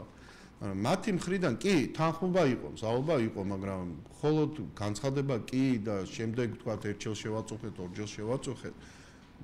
უკვე თქვათ კავენის მოწყობა და თქვათ ტურნირებში მონაწილეობა უფრო მნიშვნელოვანი ალბათ აღმოჩნდა და თქვათ ჯეოსტარზე რო მე არ უყურებ ჯეოსტარს, ამიტომ სამწუხაროდ ბათუმელების სახელი გვარები არ ვიცი, მათი მხარდასაჭერად კონცერტების მხარდაჭერების კონცერტის, არა, მე არ ვამბობ, რომ ჯეოსტარი ცუდია. მე არ უყურებ ბატონ გიასგან განსხვავებით. არა, ეგ არ არის ცუდი რომ უყურებთ, უბრალოდ არ ვიცი, იმისა კონცერტებს, ეგიც კარგია რომ ვიღაც მხარდასაჭერად კონცერტს მოაწყო, ვიღაც, აი მე ერთხელ მომეწონა აქ პრესკაფეში რომ შემოვიდნენ სტუდენტები და აგროვებდნენ თანხას მათი კურსელის ვერ გადაიხარდა წლის გადასახადი და აქ ვიჯექით შემოვიდა გამიხარდა, იმიტომ ჩემთვის ეს იყო უფრო მნიშვნელოვანი, ანუ ეს იყო სტუდენტების აქტიურობა სოციალურ ვიდრე აი კონცერტის მოწყობა იმისათვის რომ ხარდაჭერა გამოუცხადონ, არ ვიცი, ბერიძია სახელებს სამწუხაროდ არ ვიცი.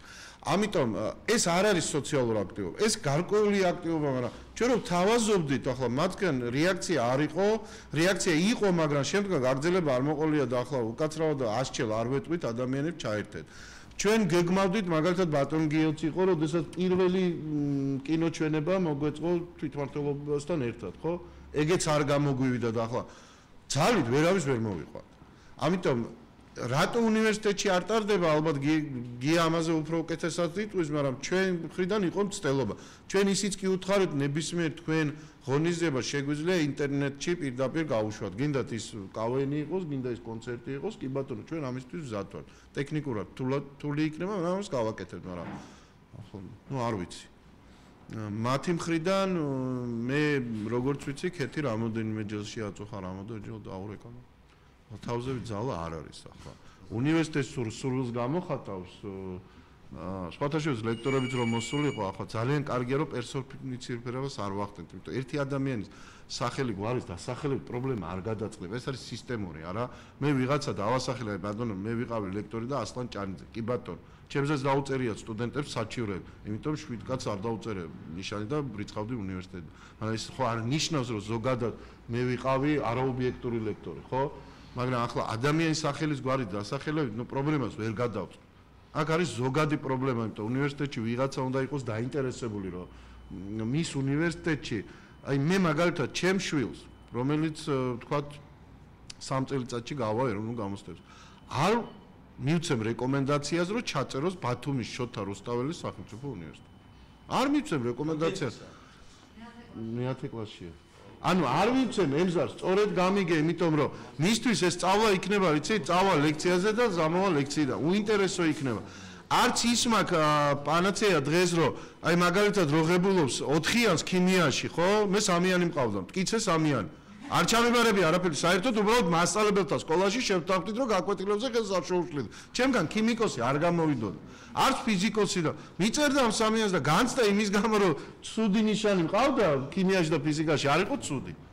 აი გია გამიბრას და არ ველაპარაკებ. აი არ ჩაგირევით მასწავლე. სხვათა შორის, აი სტუდენტების გამოსვლებში დავიჭირე უკვე 2 ну ის რაღაც პოზიტივი, რაზეც შეიძლება აი დასვნის სახით ბოლოს რო ასე ვთქვათ, რაღაცაზე შევთანხმდეთ. ვინი საუბრა პირველმა? ხო, არა, შენამდე არ იყოს, ხო, უფლებების გაცნობიერება. სტუდენტმა უნდა იცოდეს თავისი უფლებები, არა, მე მგონი კეთი მილაპარაკა. ამით შეიძლება ეს არის შეიძლება ერთ-ერთი მთავარი გამოსავალი, რომ სტუდენტმა იცოდეს რა უფლებები აქვს, რა უფლებები არ აქვს. რომ სულყოს აი ეს გარემო უნივერსიტეტში ამ ხრივ პრობლემები გვაქვს და მეორე მე მგონი მარი მილაპარაკა მთავარი არსი მე მგონი პრობლემის არის ის რომ დაწლობის შენ შეკითხვაზე ეციხდება პასუხი. ჩვენთან სახელმწიფო ემორჩილება სახელმწიფო დიქტატს. ბიუჯეტით, დანიშნებით, სატელეფონო ზარით, ну, არ აქვს ამას მნიშვნელობა, ეს დამიჯერეთ დასავლურ უნივერსიტეტებში და არა მარტო დასავლურ უნივერსიტეტებში, არ არის. იქ არის ერთი კვეთრ ლიბერალური უნივერსიტეტი, მეორე არის ძალიან კონსერვატორული უნივერსიტეტი, მესამე არის, რა ვიცი, რასისტული უნივერსიტეტი, ასეთებიც არის, წაი რასისტებად. მეოთხე, ანუ უნივერსიტეტები არის განსხვავებული, გაშნია, ვინ არის საბჭოს წევრი, ვინ არის სამეურვეო საბჭოს თავმჯდომარე, ვინ არის დამფინანსებელი, გესმით? ხარვარდი ერთია, ბოსტონ და ნიუ სკული სხვა, კოლუმბია მესამე და ასე შემდეგ. როდესაც შენ ხარ თავისუფალი, ხო? ბაზარზე ხარ, ხო? შენ თავაზობ, შენ თავისუფლებებს, შენ პროდუქტს და ხალხი მოდის და ირჩევს. ხო, სანამ ეს სახელმწიფო დიქტატი იარსებებს, ხო, ბუნებრივია იქ საუბარი მოქალაქეობრივ რაღაც ცნობიერების განვითარებაზე მე მგონი რთულია და რაც შეეხება შენ შეკითხვას. ასთან დაბაშიძეს ყველაზე უფრო უყვარდა ხელოვნების ორი დარგი. დედას ახსოვს, ეს იყო ბალეტი და ოპერა. რატომ? აქ არის გაწერილი კლასიკური მოძრაობები, სადაც ვერ გადაუხვევ, მაშინ ეს უკვე არ არის ბალეტი, ან ეს არ არის ოპერა. აქ არაფერი მოულოდნელი არ ელოდა რეჟიმს. ну თანამედროვე რეჟიმზე არ ვიტყვი, აქაც რაღაც მსგავსი რაღაც ტენდენციები შეინიშნება, მაგრამ უნივერსიტეტში ჩვენ რო უთხრა, რომ ხო ბალეტს ვატარებთ, ჩაკატარებიდებენ. რო უთხრა, რომ კავაინს ვატარებთ, დიდი სიამოვნებით, იმიტომ რომ ეს კავაინური უკბილო ხუმრობები და ბიოციტყვაობა, რაც ეს საშტელი გადაცემა იმედზე რომ გადის ვაქსაკანი. ეს არის, არ ვიცი, მიზანტროპად გამხადა თითქმის ამ გადაცემ. არა, ზოგჯერ გადავთვა, მივიღე მიზანტროპიის დოზას 5 წუთიანს და მერე გამოვდივარ. და თოშე თუ მიხვალდა იტყვი, რომ მე ვატარებ, ვთქვათ, ბათუმის ურბანისტიკაზე არასდროს ორგანიზაცია ატარებს ღონისძიებას. არ ჩაკატარებინებენ, იმიტომ რომ იციან, რომ არქიტექტურა ეს პოლიტიკა, კინო ეს პოლიტიკა, როკ მუსიკა ეს პოლიტიკა, ლექტორი და სტუდენტი ეს პოლიტიკა, ну მათ ასე ესმით, რომ ეს არის პოლიტიკა, რაც უნდა აიგზავნოს, იმიტომ შიშია ვის მას ხელისუფლებას. ამიტომ ახალი ხელისუფლება რომ მოვა, იმათაც თუ შეეშინდათ ამისა და უნივერსიტეტები ისევ დაიმორჩილეს, მაშინ სიტუაცია არ გამოსწორდება. ამიტომ უნდა მოიძებნოს სისტემური რაღაც გამოსავალი, როგორ გავხადოთ უნივერსიტეტი თავისუფალი. სხვათა შორის ძალიან უცნაურ რაღაცას შეგთავაზებთ. უფასო უნდა იყოს სწავლება. აი ლიბერალური პარტიის წევრი ამას გეუბნებით. ფინეთში, რომელიც არის ერთ-ერთი ყველაზე ლიბერალური სახელმწიფო სოფლიოში და გერმანიაში პრაქტიკულად სწავლა არის უფასო და დამიჯერეთ. საბერძნეთშიც ეს არ არის ძალიან დიდი თანხები ხალხმა. ეს არ არის 30 უნივერსიტეტია სულ საქართველოში, თუ რამდენია. ეს არ არის დიდი თანხები და მოგება უფრო მეტი იქნება. და კიდევ ერთი ციფრი დაიმასწორეთ. ჩვენ განათლებაზე ვხარჯავთ 1% ეროვნული ბიუჯეტისა. აზერბაიჯანი ხარჯავს დაახლოებით 7-8%. თან მათი ბიუჯეტისა, რომელიც სამჯერ უფრო მეტია ჩვენს. სომხეთის ბიუჯეტიც 5-6% ხარჯავს განათლებაზე და აქედან გამომდინარე დაფიქრდით შეიძლება თორემ მივიღოთ ჩვენ მაღალი ხარისხი განათლების. მე ერთი რეპლიკა მინდა, აი ამ შემთხვევაში ბატონ გიას აშკარად ვეთანხმები, რომ მართლა ეს ფინანსური უზრუნველყოფა უნდა გადაიხადოს. მე მინდა ქალბატონ მირანდას იმაზე ერთი რეპლიკა გავაკეთო, უბრალოდ მან რაც თქვა, ეს მართლაც იდეალურია და კარგია. მეც ვამჩნევ, რომ ის რაც იყო საბჭოთა უნივერსიტეტში დაახლოებით ის გადმოყვანა, მაგრამ სამწუხაროდ მე ვფიქრობ, სანამ არსებობს ასეთი საერთოდ აუცილებლობა იმისა, რომ კონდეს სკოლა, კონდეს უნივერსიტეტი, სხვა სახელმწიფოება, ეს იქნება აუცილებლად. ეს ამას ჩვენ ვერ გადავლახავთ, რა თქმა უნდა ის მინიმალიზირებული უნდა იყოს, მაგრამ აი დაახლოებით ასე რომ ვთქვათ, აი ციხე რა თქმა უნდა ცუდია, მაგრამ ის გარდაუვალი არა.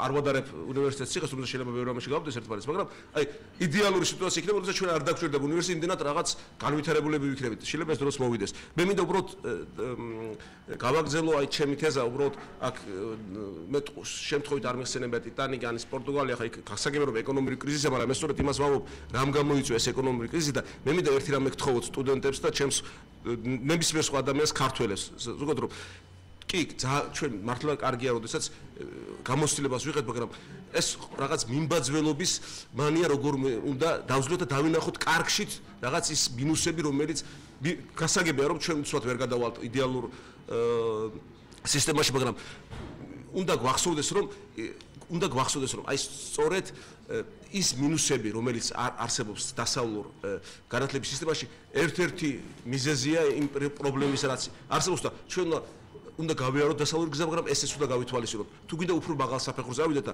მე სხვადასხვა მაქვს ძალიან კარგი გამოცდილება ურთიერთობისა როგორც ქართულ სტუდენტებთან, ისე დასავლელებთან. ამიტომ არ ვიცი ეს შემთხვევით მოხდა ყოველ შემთხვევაში, მაქვს საოცარი შედარების შესაძლებლობა. მე გეტყვით რომ აბსოლუტურად არ ვარ აქტუალებული დასავლური სტუდენტებისგან. მიუხედავად იმისა, რომ თქვენზე გაცილებით უფრო აქტიურები არიან, უფრო პროფესიონალები არიან. ჩვენ შეიძლება ჩვენი სტუდენტები, მე მგონი საერთოდ ხელი დაიბანეს პროფესიული განათლებაც აღარ უნდათ იმათ განსხვავებით. მაგრამ მე აი 15 წლის განმავლობაში მაქვს მათთან ურთიერთობა. 15 წლის განმავლობაში და ისეთი შთაბეჭდილება მაქვს, რომ ეს არის ერთი სტუდენტი, რომელსაც აქვს უკან მოკიდული ზურგჩანთა კბილებს იხეხავს ძალიან დიდი ხნის განმავლობაში, უკასრავად საპირფარეში მიდის, რა ქვია, ფეხშიშველი და რაღაც წიგს კითხულობს საღამოვით, გასაგებია ეს ბევრი ჩვევა შეიძლება კარგი იყოს, მაგრამ აი გეუბნები, მე არ მახსოვს 15 წლის განმავლობაში ამიდან ფაქტობრივად გამონაკლისი. წარმოგიდგენიათ, ეს არის საშინელება მე, რასაც ამ ხრივ უყურებ. მე არ მინდა რომ დავუშვათ ეს ასეთი სტანდარტიზაცია მოხდეს და ერთ მაგალითს გეტყვით, თუნდაც აი იმისა თუ ასეთ ჰიპერ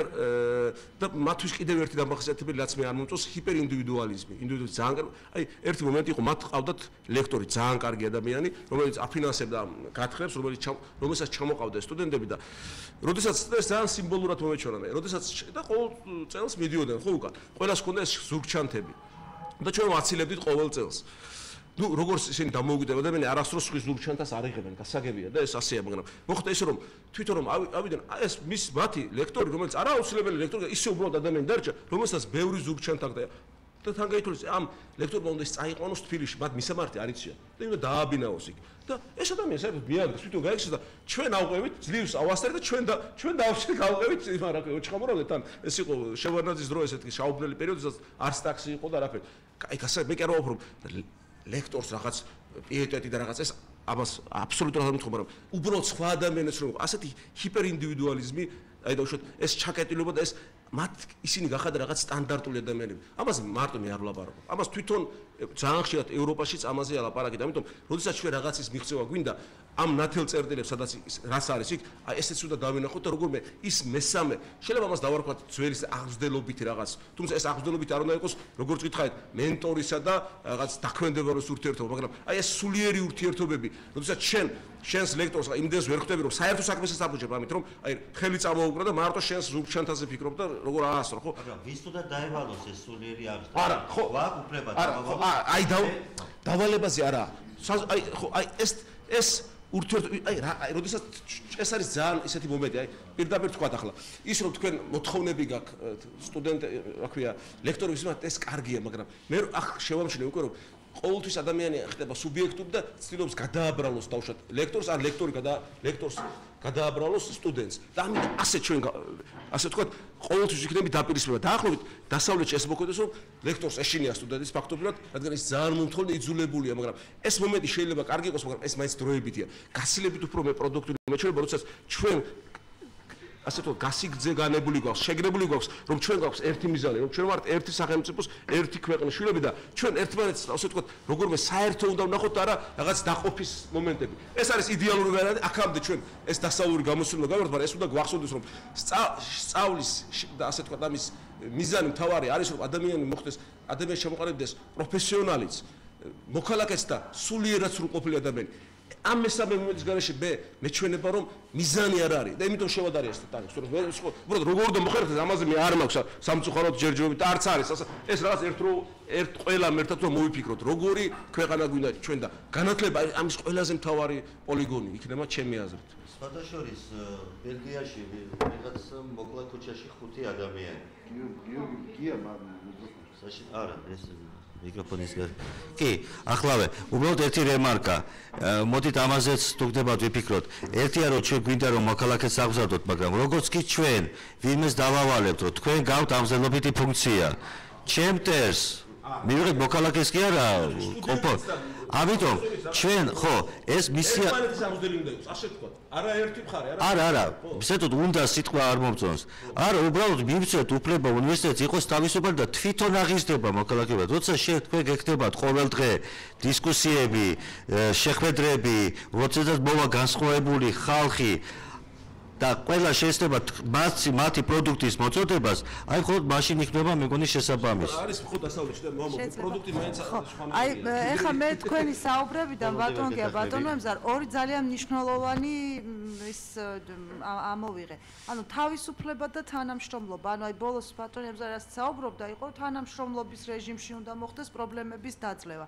აი სწავლებას რაც შეეხება ეხლა ჩემს გვერდით პარმას ვეუბნებოდი, რომ ანუ მე არ პირველი რასაც ვისურვებდი არის ის რომ არ შეზღუდოს თავისუფლება იქნება ეს აი მე მაგალითს მოგიყვანთ ერთ ამას წინათ მქონდა ტრენინგები საშუალო საჯარო სკოლების მოსწავლეებთან პირველი ეტაპის ბავშვებთან ანუ პირველიდან მე-6 კლასამდე და მე-6 და ზედა ბავშვებთან ერთი და იგივე სკოლებიდან იყო ჯგუფები შექმნილი გავოცდი იმდენად მაღალი იყო პირველი საფეხურის ბავშვების თავისუფლების ხარისხი მეორე საფეხურის ბავშვების თავისუფლების ხარისხთან შედარებით ანუ აი ეს პირველიდან მე-6 კლასამდე ბავშვები ბევრად უფრო თამამად გამოხატავდნენ თავის აზრს ანუ შეხვედრის ფორმატი იყო ისეთი რომ ბავშვები უნდა ყოფილიყვნენ რაც შეიძლება აქტიური გამოეთქვათ თავიანთი თუნდაც კრიტიკული აზრი თუნდაც სრულიად სისულელე მაგრამ იმსჯელებდით და მივიდოდით უფრო ლოგიკურ ან უფრო რაციონალურ რაღაცად გაცილებით უფრო თავისუფლები იყვნენ ის პირველი საფეხურის ბავშვები ვიდრე მეორე საფეხურის ბავშვები და გაცილებით უფრო კრიტიკულები იყვნენ პირველი ან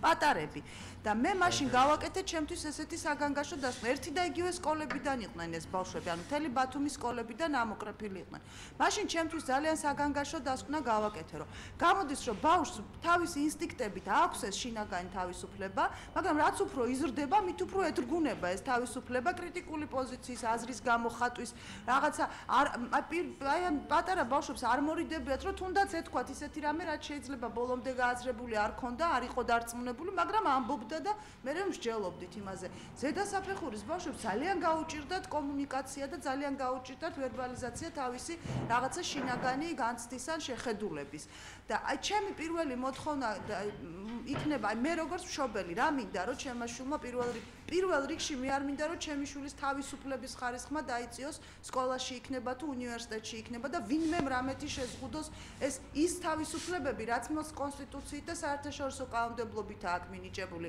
სიტყვისა და გამოხატვის თავისუფლება რაღაც იმის განათლების მიღების უფლება და ასე შემდეგ და ასე შემდეგ ხო პირველ რიგში ეს არ მინდა შეიზღუდოს და უნივერსიტეტმა ალბათ თავისუფალი ადამიანის განვითარებას უნდა შეუწყოს ხელი იმით რომ არ დათრგუნოს მაშინ ის თავისუფლება რაც აქვს თითოეულ პედაგოგს და ლექტორს შეუძლია ამაზე გავლენის მოხდენა იმით რომ როდესაც ბავშვი კრიტიკულ აზრს გამოხატავს იქნება ეს უნივერსიტეტის მიმართ ლექტორის მიმართ ასე შემდეგ და ასე შემდეგ ის იქვე კი არ იყოს ჩაკლული და მე რეპრესიები კი არ განხორციელდეს მის მიმართ პირიქით გამოკვლეული იქნას რატო გაუჩნდა მას ეს მოსაზრება საფუძვლიანად და ადეკვატური ზომები იქნას მიღებული და მხოლოდ თავისუფალი ადამიანების საზოგადოებას შეუძლიათ შემდეგ უკვე რასაც ბატონი ემზარი ამბობდა ბოლოს რომ თანამშრომლობის რეჟიმში რაღაც პროდუქტიულ შედეგებამდე მივიდნენ წინააღმდეგ შემთხვევაში ხა რაც თქვენ თქვით ის საფრთხები აბსოლუტურად სწორია როდესაც რაღაცა თქვათ იდეოლოგიზირებულად რაღაცის სწავლების ფუნქცია შეიძლება შეიძინოს უმაღლეს მასწავლებლებს ეს ძალიან დიდ საფრთხეებს ატარებს მაგრამ აი თავისუფლებაში მე ეს ღირებულებები და ეს თქვათ არაკონფორმისტული გარემო და ასე შემდეგ ეს უკვე საკმაოდ რაფინირებას უკეთებს თქვათ იმ შინაგან რაღაც პოზიტიურ ვექტორებს წარმოქმნის თავისთავად და ეს არის აი ახლა მაგალითად თუ ამ შეხვედრიდან ის სტუდენტები ვინც აქ ესწრებიან ცოტა ოდნავ თუნდაც მეტი თავისუფლების ხარისხით თუ წავლენ აქედან და თქვათ შეძლებენ რომ ის რაღაც თავისი კრიტიკული იქნება თუ არაკრიტიკული აზრი უფრო თამამად გამოხატონ მე ჩავთვლი რომ ამ შეხვედრას ძალიან დიდი შედეგი ჰქონდა დიდი მადლობა და უკაცრავად ნორთ თავისუფლად უნივერსიტეტში თუ არა არა უნივერსიტეტის გარეთ ხსოვთ თავისუფლად უნივერსიტეტის გარეთ სხვა სფეროებში ოჯახში მაგალითად ჩვენ გვაინტერესებს უნივერსიტეტი ყველგან უნივერსიტეტი შეიძლება ჩემი პრობლემაა ჩემი სისუსტის ბრალია მაგრამ როდესაც უნივერსიტეტში მოვედი პირველ კურსზე ვარ უკვე და პირველივე კურსიდან მე მაქვს განცდა ვარ ნაკლებად უკვე ნაკლებად ჰუმანური ვარ უფრო მეტად დადუნებული ვიდრე აქამდე ვიყავი და უფრო მეტი შიშის გრძნობა მაქვს თითქოს აი შეიძლება ეს მეჩვენებასავეთ რომ ლექტორი არის ჩაქუჩიანი კაცი არ ზოგიერთზე არა თქმა უნდა საუბარი რომელიც აი თუ სიტყვა გადაგიცდება ჩაქცხებს უბრალოდ შეიძლება რა ვიცი დაისჯები ან რაღაცა ბარიერია დიდი ძალიან კედელი ასე ვთქვათ უნივერსიტეტ ლექტორსა და მე პირადად ასე მიმაჩნია რისი ბრალია ეს და ვინ არის დამნაშავე არ ვიცი მაგრამ ერთი მნიშვნელოვანი საკითხი კიდე ის არის მაგალითად მე როგორც მამაჩემი მეუბნება რა ხდება უნივერსიტეტში ყოველ საღამოს როდესაც ვეუბნები თუ რა ხდება მე რომ ყვები რასაც ვამბობ ანუ რაც ხდება რომ ვუყვები თვითონ ხომ მესმის რასაც ვამბობ თითქოს ეს ჩემი მონასმენი ჩემი მონაყოლი არის კარგი რა, არ არის ცუდი, არ ვლაპარაკობ ცუდად. ხო, არა, მამასთან საუბარშიც კი არ ვარ შეზღუდული. უბრალოდ რეალობას რომ ავღწერ, მაშინ თითქოს ყველაფერი არა, თითქოს ყველაფერი რიგზეა, მაგრამ შინაგანი განცდა მაქვს ისეთი რომ არაფერი არ არის რიგზე და ყველაფერი არის არეული.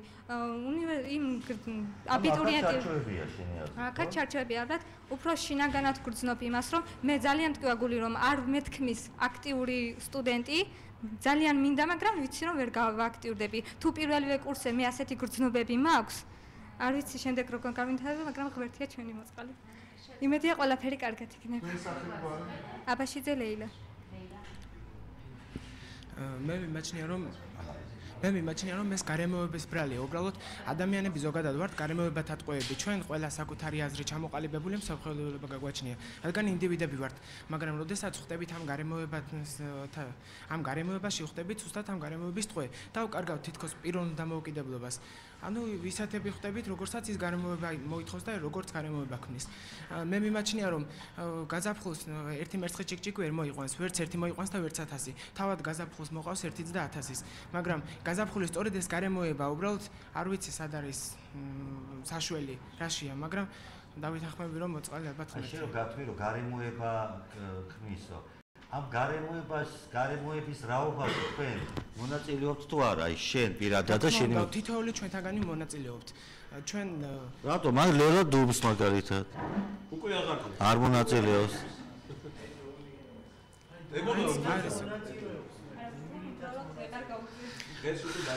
უბრალოდ ხო, ესეც მონაწილეობაა, მაგრამ ცუდი. უბრალოდ ხარში უნდა მოვდგეთ და უნდა ვიაქტიუროთ. ესე იგი, თუმცა როცა დუმხარ, მაგრამ პირსო გააღებ, ესე იგი უნდა იცოდე რა თქვა, ანუ იცოდე რაშია შენი უფლებები და რა უნდა თქვა, ხო? ესეცა. შეიძლება შენ ემზადები. სათქმელად. მე ვერ ვიტყოდი რომ ძალიან შებოჭილვა არ გრძნობ თავისუფლად და რაღაც ესე, იმიტომ რომ მე ვფიქრობ პირიქით როცა ხედავ ბევრ წინააღმდეგობა, შენ ცდილობ რომ ეს გამოთქვა და უფრო გამოაშკარავ, ასე ვთქვათ. მე ხშირად ჩემს მიმართ ის ისეთი გარც მეგობრებიც ყოველთვის მეუბნებიან რომ ძალიან კრიტიკული ხარ და ყოველთვის ცუდ მხარეს ხედავ მხოლოდ. ну არ ვიცი რაც არსებობს, რა თქმა უნდა მას დაინახავ ცუდსაც და კარგსაც, თუმცა ცუდ ბევრად უფრო მეტია სამწუხაროდ მე რომ უფრო ეს მაინც და მაინც ჩემს უნივერსიტეტი არ ვარ, ანუ შოთა რუსთაველის უნივერსიტეტი არ მაქვს ამ შემთხვევაში მხედველობაში და ну ძალიან კარგი ხარ ჩვენ რომ საუბრობთ, შევცვალთ რაღაცები უნივერსიტეტში.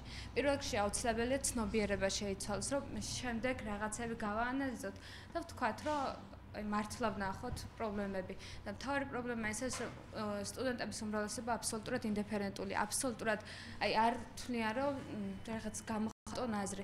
თუმცა რაღაც ხრი მართლები არიან, იმიტომ რომ აი არ გისმენენ შენ, უბრალოდ შეხვედრაზე ხარ, ლექტორი თითქოს და შენს პრობლემებს ისმენს, უბრალოდ ზრდილობისთვის მე ესეთი შთაბეჭდილება მრჩება და მეტი არაფერი, იმიტომ რომ რეალურად შედეგები მე არ ვინახავს. აბა ეს ცნობიერება ვინ უნდა შეცვალოს, აი ლექტორმა? ხარისხიანმა განათლება და ლიტერატურა. ადამიანების საკუთარ მე სტუდენტები ამ შეხვედრებზე. ერთი და იგივე სტუდენტები, ძირითადად ერთი და იგივე სტუდენტები. მაგრამ მიდის ეს მესეჯი თქვა ხელმძღვანელობასთან. იცით რა, მე მგონი აი პირდაპირ ხელმძღვანელობა აი 2 დღის წინაც ვიყავი რექტორთან შეხვედრაზე. ბევრი რაღაც მინდოდა მეთქვა, მაგრამ გადავიფიქრე, იმიტომ რომ მე თვითონ დავიღალე, უბრალოდ ძალიან სულელურ მდგომარეობაში ვარდები. აი შეიძლება ყველაფერი და ყოველ წელს პირველ კურსიდანვე ასე თქვა დაგვირდნენ სტიპენდიას სტუდენტებს, თუმცა აი მესამე კურსზე ძლივს ანუ ეს მოხერხდა. 2 და 3 წელი ელემენტარულ გადაწყვეტილებებს არ ჭირდება. არ ჭირდება ელემენტარულად სტუდენტის სამეცნიერო კონფერენციასთვის რომ მიიღოს მონაწილეობა, ამ გზის დაფინანსებისთვის არ არის საჭირო ერთი თვით ადრე რომ მიიტანო განცხადება. უბრალოდ შეიძლება ერთი თვით ადრე რაც კი აპირებდა არცად წავსლას, ხო? ანუ იმდენად რაღაც სასაცილო პრობლემებია, ისეთ დაბრკოლებებს ხვდები, ეს უბრალოდ არის სირცხვილი. და საერთოდ ქვეყნისთვის სირცხვილია რა, არ ვიცი. რა გამოიწვია? ну ხო, მაგალითად მარი მიიღო მონაწილეობა თბილისში კონფერენციაში, იქ ვასახელა და ну რა, გზის ფული. აი ერთი თვით ადრე უნდა შეეტანო თურმე განცხადება, რომ გამოეყოთ, როცა ну მენეჯმენტიც არის ბუნებრივი, ამიტომ უნივერსიტეტი გადაიქცა, ეს არის რაღაც წარმოება, გესმის? წარმოება, სადაც მოგვდებს ყველა ის კანონი, რომელიც მოგვდებს ნებისმიერ სხვა წარმოიდგინეთ ეს ხო სულ სხვა ამაზე წერდნენ დიდი ფილოსოფები, დიდი მოაზროვნეები, რომ სულ სხვა მისია აკისრია ხო უნივერსიტეტს. უნივერსიტეტი ეს არის მთავარი, რა ვიცი, აი ადგილი, მთავარი ტაძარი, სადაც უნდა დუდეს ინტელექტი, მოქალაქეობის ცნობიერება ყალიბდებოდეს, იდეები იბადებოდეს. და ხო ვიცით რა ხდება ჩვენს უნივერსიტეტებში, საერთოდ საქართველოს მასშტაბით. დამისახელეთ ბოლო დიდი კონფერენცია, რომელიც ჩატარდა რომელი უნივერსიტეტში. აი უნივერსიტეტში რაღაც დიდი დისკუსია ჩატარდა, ან უნივერსიტეტში რაღაც საოცარი რაღაც შეხვედრა, აი ხსმენიათ რა მე ბოლო დროს. საერთოდ თბილისში, ბათუმში, ზუგდიდში, ქუთაისში. მაგრამ ეს არის აი რაღაც წარმოება, იგივე ქარხანა, რომელიც უშვებს დაბალი დონის სპეციალისტებს. კარგით, კიდე ხარ უნდა ვინმეს გამოსვლა? ბატონია, მე შევაჭამ. ვა. ნაცი და მანდები რო ეს. არ ვიცი, ასლანი აქ უფროსი. ასლანი. არა, რატო? მე ახლა შეჯამება დისკუსიის უბრალოდ ასლა ძალიან ლექტორული ის გამოგივიდა ახლა, გესმის? აი, ამის წინამდე გამომთივარ შე რა. რატომ და შეაჭახა? არა, სხვათა შორის რა გამიკვირდა თვითონ ამ დისკუსიის, რა თქმა უნდა, ჩვენ დღევანდელი დისკუსიის და მე ვიცი რომ დასასრულს უახლოვდება ეს დისკუსია. ეს კი. იმ ფორმატში წაყვანა, რომ აი ამ ყველაფერში ლექტორია დამნაშავე თუ სტუდენტი და ანუ ერთი თქვათ ხან ვამბობთ რომ ამ სტუდენტები არიან ინერტულები, ხან ვამბობთ რომ ლექტორები ვერ იძლევიან სათანადო თქვათ ცოდნას. მე ვფიქრობ რომ ობიექტური სინამდვილე არის ის რომ ჩვენში განათლების ხარისხი არის დაბალი და ამაში ყველანი თანხდებით, თანაბარი წილი მიუძღვის როგორც თქვათ პროფესორ მასწავლებელს, ასევე სტუდენტს, იმიტომ რომ რაღაც ნაწილში პროფესორ მასწავლებელს აკლებს თქვათ თავის მეცადინეობას და ასევე სტუდენტიც და ვფიქრობ რომ უმაღლესი სასწავლებელი ეს არ არის პედაგოგიური საქმიანობა. მე ხა დავდივარ ლექცია ჩავატარო, დავიხურო, წამოვიდე. ნებისმიერ დასავლურ წამყვან უმაღლეს სასწავლებლებში ხა დამეთანხმება ემზარიც და გიაც რახან თვითონ შეხება აქვთ ამ დასავლურ უმაღლეს სასწავლებლებთან, მათი ერთ-ერთი მნიშვნელოვანი ფუნქცია არის კვლევითი ფუნქცია და მზა რეცეპტების მიწოდება ხელისუფლებისათვის, თუ როგორი უნდა იყოს მისი ეკონომიკური პოლიტიკა, როგორი უნდა იყოს სოფლის მეურნეობის სფეროში პოლიტიკა, როგორი უნდა იყოს საშინაო პოლიტიკა, როგორი უნდა იყოს საგარეო პოლიტიკა და ამერიკის სახელმწიფო დეპარტამენტის ძირითადი საგარეო პოლიტიკის ორიენტირები, საშინაო პოლიტიკის ორიენტირები წყდება სწორედ სამეცნიერო კვლევით ინსტიტუტებში. ანუ ჩვენთან პრაქტიკულად გადავედით რა მასწავლებელი, მოსწავლე, სტუდენტი, ლექტორი და ამ ტიპის თქოთ ამის იქით უკვე ვეღარ გავდივართ და თუ რამე სამეცნიერო იქნება, მისი პრაქტიკული გამოყენება არ ხდება. მე რამდენიმე სტატია დავწერე, გამოვაქვეყნე, ხო, იმის რეალიზება არ ხდება. გაუგზავნე თქოთ ხელისუფლებას. ნუ რეაქცია ნული, ხო? შესაბამისად, ვფიქრობ, რომ მთავარი ტვირთი მაინც გადადის იმ თაობაზე, რომელიც ახლა მოდის. ბატონმა გიო სწორედ თქვა. ჩვენ უნდა გვამუშაოს სტუდენტმა. როდესაც შევდივარ ლექციაზე და არის სუსტი კურსი, ხო? არანაირი мотиваცია არ მაქვს, რომ მეორე ლექციაზე რაღაც განსაკუთრებულად მოემზადო. არც არის ამის საჭიროება უბრალოდ. ის ცოდნაც არ არის საჭირო, რაც მე მაქვს. მაგრამ არის თქო ჯგუფი, რომელსაც შეიძლება ვერ ვქაჩავ. არის ძალიან იშვიათად, მაგრამ მაინც არის, ასე რომ თავი მასტიმულირებელი, მაინც ეს ფიქრობ არის თქვენ სტუდენტები რამდენადაც იაქტიურად, იმდენად ლექტორი არის იძულებული რომ იმუშაოს საკუთარ თავზე და მეტი ცოდნა და მეტი განათლება მოქცეთ. მადლობთ. მოკლედ ყველა ვარ დამნაშავე რა. ხო, ამაზე მივედით, მაგრამ ყველამ რაღაცა უნდა გააკეთოს, იგივე ოჯახმა, თქვათ, იგივე მამამ, დედამ, საზოგადოებამ, ანუ მოთხოვნა უნდა იყოს საზოგადოებიდან ამას გეთანხმებით, იმიტომ რომ როდესაც პირველ კურსის სტუდენტი მიდის რაღაცა ემოციებით დატვირთული და რო უყურებს, იცით, ლექტორმა რაღაცა თქვა, კითხვას დასმის უფლება არ მაქვს. არა მაქვს უფლება შენიშვნა გამოთქვა, არა მაქვს უფლება რაღაცა თხოვო მიმართულება მიცე, ბუნებრივია მესამე მეოთხე კურსი ინერტულად მიდის რა, ოღონდ დავამთავრე ესენზე დიპლომი მომეცით და სულ არ გავიხსენებ რა უნივერსიტეტი დავამთავრე რა. იმიტომ 2 წლის უკან, თუ წელიწად ნახევრის უკან ბათუმის შოთა რუსთაველის უნივერსიტეტში ჩატარდა შეხვედრა იურიდიული ფაკულტეტის წარმატებული კურსდამთავრებულებს სტუდენტებს შორის. ახლა მე არ ვამბობ რომ ძალიან წარმატებული კურსდამთავრებული, მაგრამ ვისაც თვლიდი რომ წარმატებულები იყვნენ, ყველას დავეკითხე რა. რომ თქვენ თუ იყავით მოწვეული, არა, ნუ იმის მერე არც მომიკითხია ვინ იყო მოწვეული ახლა. ანუ წარმატებულობა თუ ისაა რომ პროკურორად იმუშავა, ეს ჩემთვის წარმატება არ არის. იმიტომ ის პროკურორის სახელი გვარი არ ვიცი არავისთვის ცნობილი არა, უბრალოდ არის პროკურორი, ხო? ანუ წარმატება ამ შემთხვევაში ნებისმიერი სტუდენტისა უნდა იყოს, როდესაც ის საზოგადოებისთვის ცნობილია, ის საზოგადოებისთვის რაღაც ეტალონს წარმოადგენს, ის დობით ეკიდება საზოგადოებით, თორე ახლა უამრავი მოსამართლეები ყავენ, მაგრამ მე ეს წარმატებულად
ხამ შეიტანა ხო? არა, მე რომ მივედი, უკვე ორი წელი შემოწმეთ ვიფიქრე. რომ მივედი, უკვე დამხა 9-ე განცხადება, ზუსტად 9.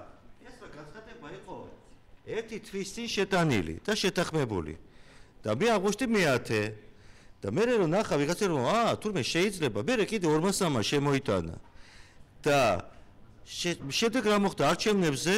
მართალია მინიმალური ხმებით მაგრამ მაინც გავედი, იმიტომ რომ მე არ ვიყავისია და ჩემთან ერთად კიდევ ერთი ორი კაცი გავიდა, ну ასე ვთქვათ, დამოუკიდებლად. ანუ საბოლოოდ მაინც ყველაფერი დადის ისევ ჩვენს აქტიურობამდე. აბა შეგვეტანა სულ სხვა 9 კაცს, აბა ჩაგვეტარებინა აქტიური აგიტაცია, პროპაგანდა უნივერსიტეტში და სულ სხვა წარმომადგენლებს საბჭოს მივღებდით. ახლა რაც ხდება უნივერსიტეტში, ყველაფერი არის რევიზირებული. ანუ აკადემიური საბჭო ღებულობს გადაწყვეტილებას. მე მივიღეთ ჩვენ გადაწყვეტილება წარმომადგენლთა საბჭო. ამიტომ ხელისუფლება ჩვენ გვეუბნება და სწორადაც გვეუბნება. ხალხო, ეს თქვენ არ იყავით რომ ხმა მიეცით ამას. აბა ჩვენგან რა სიტყვით? თქვენ ხო ხართ დამოუკიდებელი უნივერსიტეტი, ნუ ვითომ. ხო ყავთ აკადემიური საბჭო, ხო ყავთ პროფესორები, ხო ყავთ წარმომადგენლთა საბჭო, ხო არიან იქა პროფესორი. აიღეთ და მიიღეთ რაც გინდა. აერჩიეთ თქვენ თვითონ რექტორი. რექტორს ჩვენ თვითონ ვირჩევთ. კანცლერს ჩვენ თვითონ ვირჩევთ. სინამდვილეში არ ვირჩევთ, მაგრამ ხელს ხო წევთ არა? ახლა მე ავწიე, ამას ნიშნობა არ აქვს. კანცლერის არჩევნები როგორ დამთავრდა გახსოვთ? ძალიან კარგად. 0 წინააღმდეგით თავი შეიკვა 0. ერთი ბათილი ბიულეტენი. ის არის არა, ის არის ადვილი. ეს უკვე შემდეგია ბათილი ბიულეტენის კომისიამ დაადგინა. და ბოლო, აი შეჯამების სახით. საერთოდ ჩვენ უნდა ვიცოდეთ, რომ ყველაზე კონსერვატული დარგია საერთოდ განათლების სისტემა. ეს იცლება ყველაზე რთულად, იმიტომ რომ შედეგს ღებულობ 4, 5, 10 წლის შემდეგ, ხო? და მით უმეტეს ის არ იტანს ამდენ რეფორმას, გაუაზრებელ რეფორმას, ახლა კიდევ რაღაც ახალი დავამატეთ. უბრალოდ ჩემი აზრით, რაღაც ნაბიჯები დღესვე შეიძლება გადაიდგეს, უბრალოდ დღეს ვერ გადაიდგება ის ნაბიჯები, იმიტომ რომ ხელისუფლება უნივერსიტეტს არ გაუშვებს ხელიდან. იმიტომ რომ ხელისუფლებას თუ ვინმეს დღეს ეშინია, ეს არის ახალგაზრდების აქტიურობისა. იმიტომ რომ თქვენ თუ გააქტიურდით, ვერავინ ვერ დაგიდგებათ წინ. ასე იყო 90-იან წლებში. იმიტომ თქვენ ხართ ყველაზე რეალური ძალა, 78-ში ასე იყო და 90-იანებში. თქვენ ხელიდან არ გაგიშევთ. ამიტომ ჩვენ ბიუჯეტნიკები, აი ვის ხალხი, ვინც ბიუჯეტის ბიუჯეტიდან ღებულობთ ხელფას, ჩვენ ვართ ყველაზე სახელმწიფოებრივად მოაზროვნე ხალხი. ძირითადად სკოლის პედაგოგები და ლექტორები. ყველაზე დაშინებული ადამიანი დღეს ეს არის ბიუჯეტზე შემჯდარი ადამიანები. ანუ პედაგოგები. ჩვენს ამ რანგში გავდივართ, ბატონო ებზარ, ჩვენს რაღაცების ხესტობიერად შეიძლება გვეშინია. ამიტომ თუ ხელისუფლება ან ეს ან მომავალს უნდა რომ მიიღოს ნამდვილი ალმა მატერი, ნამდვილი უნივერსიტეტი თავისი მოქალაქეობრივი, თავისი პროფესიონალური ფუნქციებით, მან უნდა თავი დაანებოს უნივერსიტეტს. всё, გაუშვას მისცეს დამოუკიდებლობა. ზოგი ჩაიძირება, ზოგი გაქრება, ზოგი გადარჩება. ბაზარია. აი ესაა და ეს. სანამ არ იქნება თავისუფლება, უნივერსიტეტი წელში ვერ გაიმეფება ვერცერთი. ამიტომ მე ვარ მომხრე რომ და როგორც გითხარით, უფასო განათლება უნდა იყოს და სახელმწიფო ჩვენი ამაში არც ისე დიდ თანხას დახარჯავს, რომ 1000 სხვა რაღაც სისხლებში იხარჯება თანხა. უპეს მაშინ ბატონ გიას, რა ქვია, კარგად დავიმახსოვრეთ ეს სიტყვები და თუ მოხდა ესე პოლიტიკურ სცენაზე მისი გაიმარჯვება, ნახოთ როგორ როგორ გაუშვებენ ამ უნივერსიტეტებს და როგორ დააფინანსებენ. ხო, არა, აუცილებლად შეგახსენებთ ბატონო გია ამას კარგად დაიმახსოვრეთ. გაგახსენებთ რომ ძალიან ძნელი იქნება, მე ვიცი ეს და დაახმარდეს ამათ ყველა მას ეძებს, მაგრამ აუცილებელია ეს მართლა და მე უბრალოდ ხო დავამატებ ერთ მომენტს, რომელიც მე ვფიქრობ, რაც ძალიან მნიშვნელოვანია, ის რაც ერთ-ერთი ჩვენი პრობლემის ერთ-ერთი წყარო, ეს არის ჩვენი ცხოვრების წესი. ამ ცხოვრების წესში არის დამნაშავე უპირველეს შორის ჩვენი თაობა და თქვენ რეპროდუქცია, ასე იმავე სიმბოლოდ რა არის? რატომ არ არის აქტივობა, რატომ არ არის სწავლა? მე ვფიქრობ, ერთ-ერთი მთავარი მიზეზი ამის ისა, რომ ჩვენ შვილებს, მათ შორის მეც მასე ვზდი, ვზდით ძალიან ფაფუკად, როგორც მე პირადად ვზივოთ და ზოგჯერ ვუხსნით ჩემს შვილს, რა ქვია, ამოცანას. არ მინდა რომ ეს გავაკეთო, მაგრამ ისეა, ის მთელი საზოგადოების რო ასაკებს. სხვადასხვა ჩემს მიმართ მასეთი არ იყო დამოკიდებულება. თუმცა მე ვიცი რომ ეს ამბები დაიწყო საქართველოში, აი კომუნისტური ასე ვთქვათ რეჟიმის ასე ვთქვათ პოსტსტალინურ პერიოდში, აი ზედმეტად შვილების მიმართ ასე დამოკიდებულება, რაც შეიძლება მშობლების ეგოიზმის გამოძახილი იყოს, რომელსაც გაიარეს რაღაც ის ძიმე წლები, ეს არის ძალიან დიდი მინუსი, როგორც სტუდენტური ცხოვრების, ისე კლიენტის ცხოვრების. ბავშვები მოდიან, ასე ვთქვათ, არ არიან ინდივიდუალურები, არ არიან მიუხედავად რომ გამოხატავენ ამიტომ აი მათ არ შეუძლიათ ელემენტარულად თვითონ გადაწყვიტონ ჯერ კიდევ როგორც მე ვატყობ მშობლების ასე ვთქვათ კარნახით მიდიან უნივერსიტეტში, ხშირად თუ შენ არ მოგწონს ეს უნივერსიტეტი, ხო, საერთოდ არა აუცილებელი განათლების მიღება. არ მოგწონს, ვერ მიდიხარ, მე დარწმუნებული ვარ გაცილებით უფრო მეტ წარმატებებს მიაღწევ სხვა დარგში. მაგრამ რატომღაც მიღებული ჩვენთან წესი რომ მიხვიდე უნდა უნივერსიტეტში კონვეიერით უნდა იარო. არ გინდა არ მოგწონს დაანებე თავი. ეს არ არის. ეს უკვე არის ფსიქოლოგიური და ეს თუ არ შევიცვალოთ. ეს ჩვენ თუ როგორ ჩობლება ისე ახალგაზრდებას თუ არ მივხვდით რომ ეს არის წყლის ნახვა აქ, რა ქვია? მე დარწმუნებული სულ 10 წლის მერე დავუჯდებით და ასე ერთმანეთს ვაგინებ.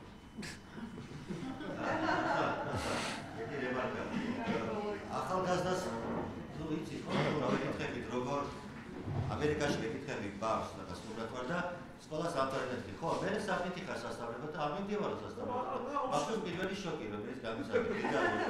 მე ბიზნესი მინდაო დავიწყო. ეს იყო ახალი ისა ჩემთვის ინფორმაცია, ანუ არის უამრავი ადამიანები, რომლებიც თუმცა დაბრუნდა სწავლა მიდიან და შეიძლება გახდეს მილიარდერი ხო განათლების გარეშე. ჩვენთან ასთან 100 სტუდენტიდან რო დარჩეს 20 მათი დონე შეფერება ნებისმიერი დასავლური უნივერსიტეტის დონეს სტუდენტების და გამარჯვებას კოლუმბიასაც და სორბონასაც. მაგრამ მე მიწევს არა იმ 20-თან მუშაობა და არამედ იმასთან, სადაც ზოგმა ათმა წერა კითხვა არ იცის, ზოგი კითხულობს ძალიან რთულად, ზოგი წერს ძალიან რთულად. ის 20 და თქვენ ძალიან კარგად იცით ეს ყველა, ვინც კარგი სტუდენტები ხარ, იჩაგრება. საბუთო გეთახმები შენ შესაძლოა ეს შესაძლებელია თუნდაც მენტალობა საზოგადოებისა განათლებასთან დაკავშირებით. ეს უნდა იყოს ელიტარული საქმე. ცოლს ვერაფერ ვერ მოუხერხე, მაძალებს რომ ასწავლო. არა. ნუ ოჯახში. არა, ისე სხვათა შორის. ამისთვის აუცილებელია იყო მე მგონი ამ რაღაცა მილაპარაკო. ნებისმიერ შრომა ფასდებოდეს საზოგადოებაში. როდესაც ნებისმიერ შრომა არის პრესტიჟული, დაფასებული და ღირსეული, შესაბამისად აღარ ხდება უკვე ის ნობური ისა, რომ მხოლოდ რაღაც დიპლომიანი ადამიანი წარმოადგენს სოციალურად ან მატერიალურად რამე ღირებულს თქვა და ჩვენთან სამწუხაროდ ეს არის დომინანტური დღესაც ეს საბჭოთა ის მოყვება ინერცია. ანუ ბიზნესის ფაკულტეტზე სწავლება არ ნიშნავს რომ ბიზნესმენი გამოხვალ რა. არანაირად ნიშნავს. კარგი, ძალიან ის სხვათა შორის გია მართალია, იმიტომ რომ ავიღოთ აი ეს მილიარდერები და ადამიანები, რომელთაც დიდ წარმატებას მიაღწიენ, უბრალოდ დაიწყეს მიმტანებად მუშაობა და საერთოდ არ აქვს ზოგიერთი დამთავრებული არაფერი, მაგრამ იმპერიებს მართავენ ფინანსურად. კარგი, ძალიან დიდი მადლობა რომ მოგძანდით, 2 საათს უკვე ვსაუბრობთ და მე მესმის ემზარის იგე და ქართველები შევეჩვიეთ საქართველოში ზოგადად შევეჩვიეთ ერთ რამეს რომ საუბრობ და არავინ არაფერს არ აკეთებს. ანუ საუბარი გვიყვარს, ეს ლაპარაკი გვიყვარს, საქმე. ახლა ის ლოგზუნგიც კარგია რა. ლაპარაკი როგორ აბატონგია? საქმე ლაპარაკის ნაცვლად. ლოზუნგი კი იყო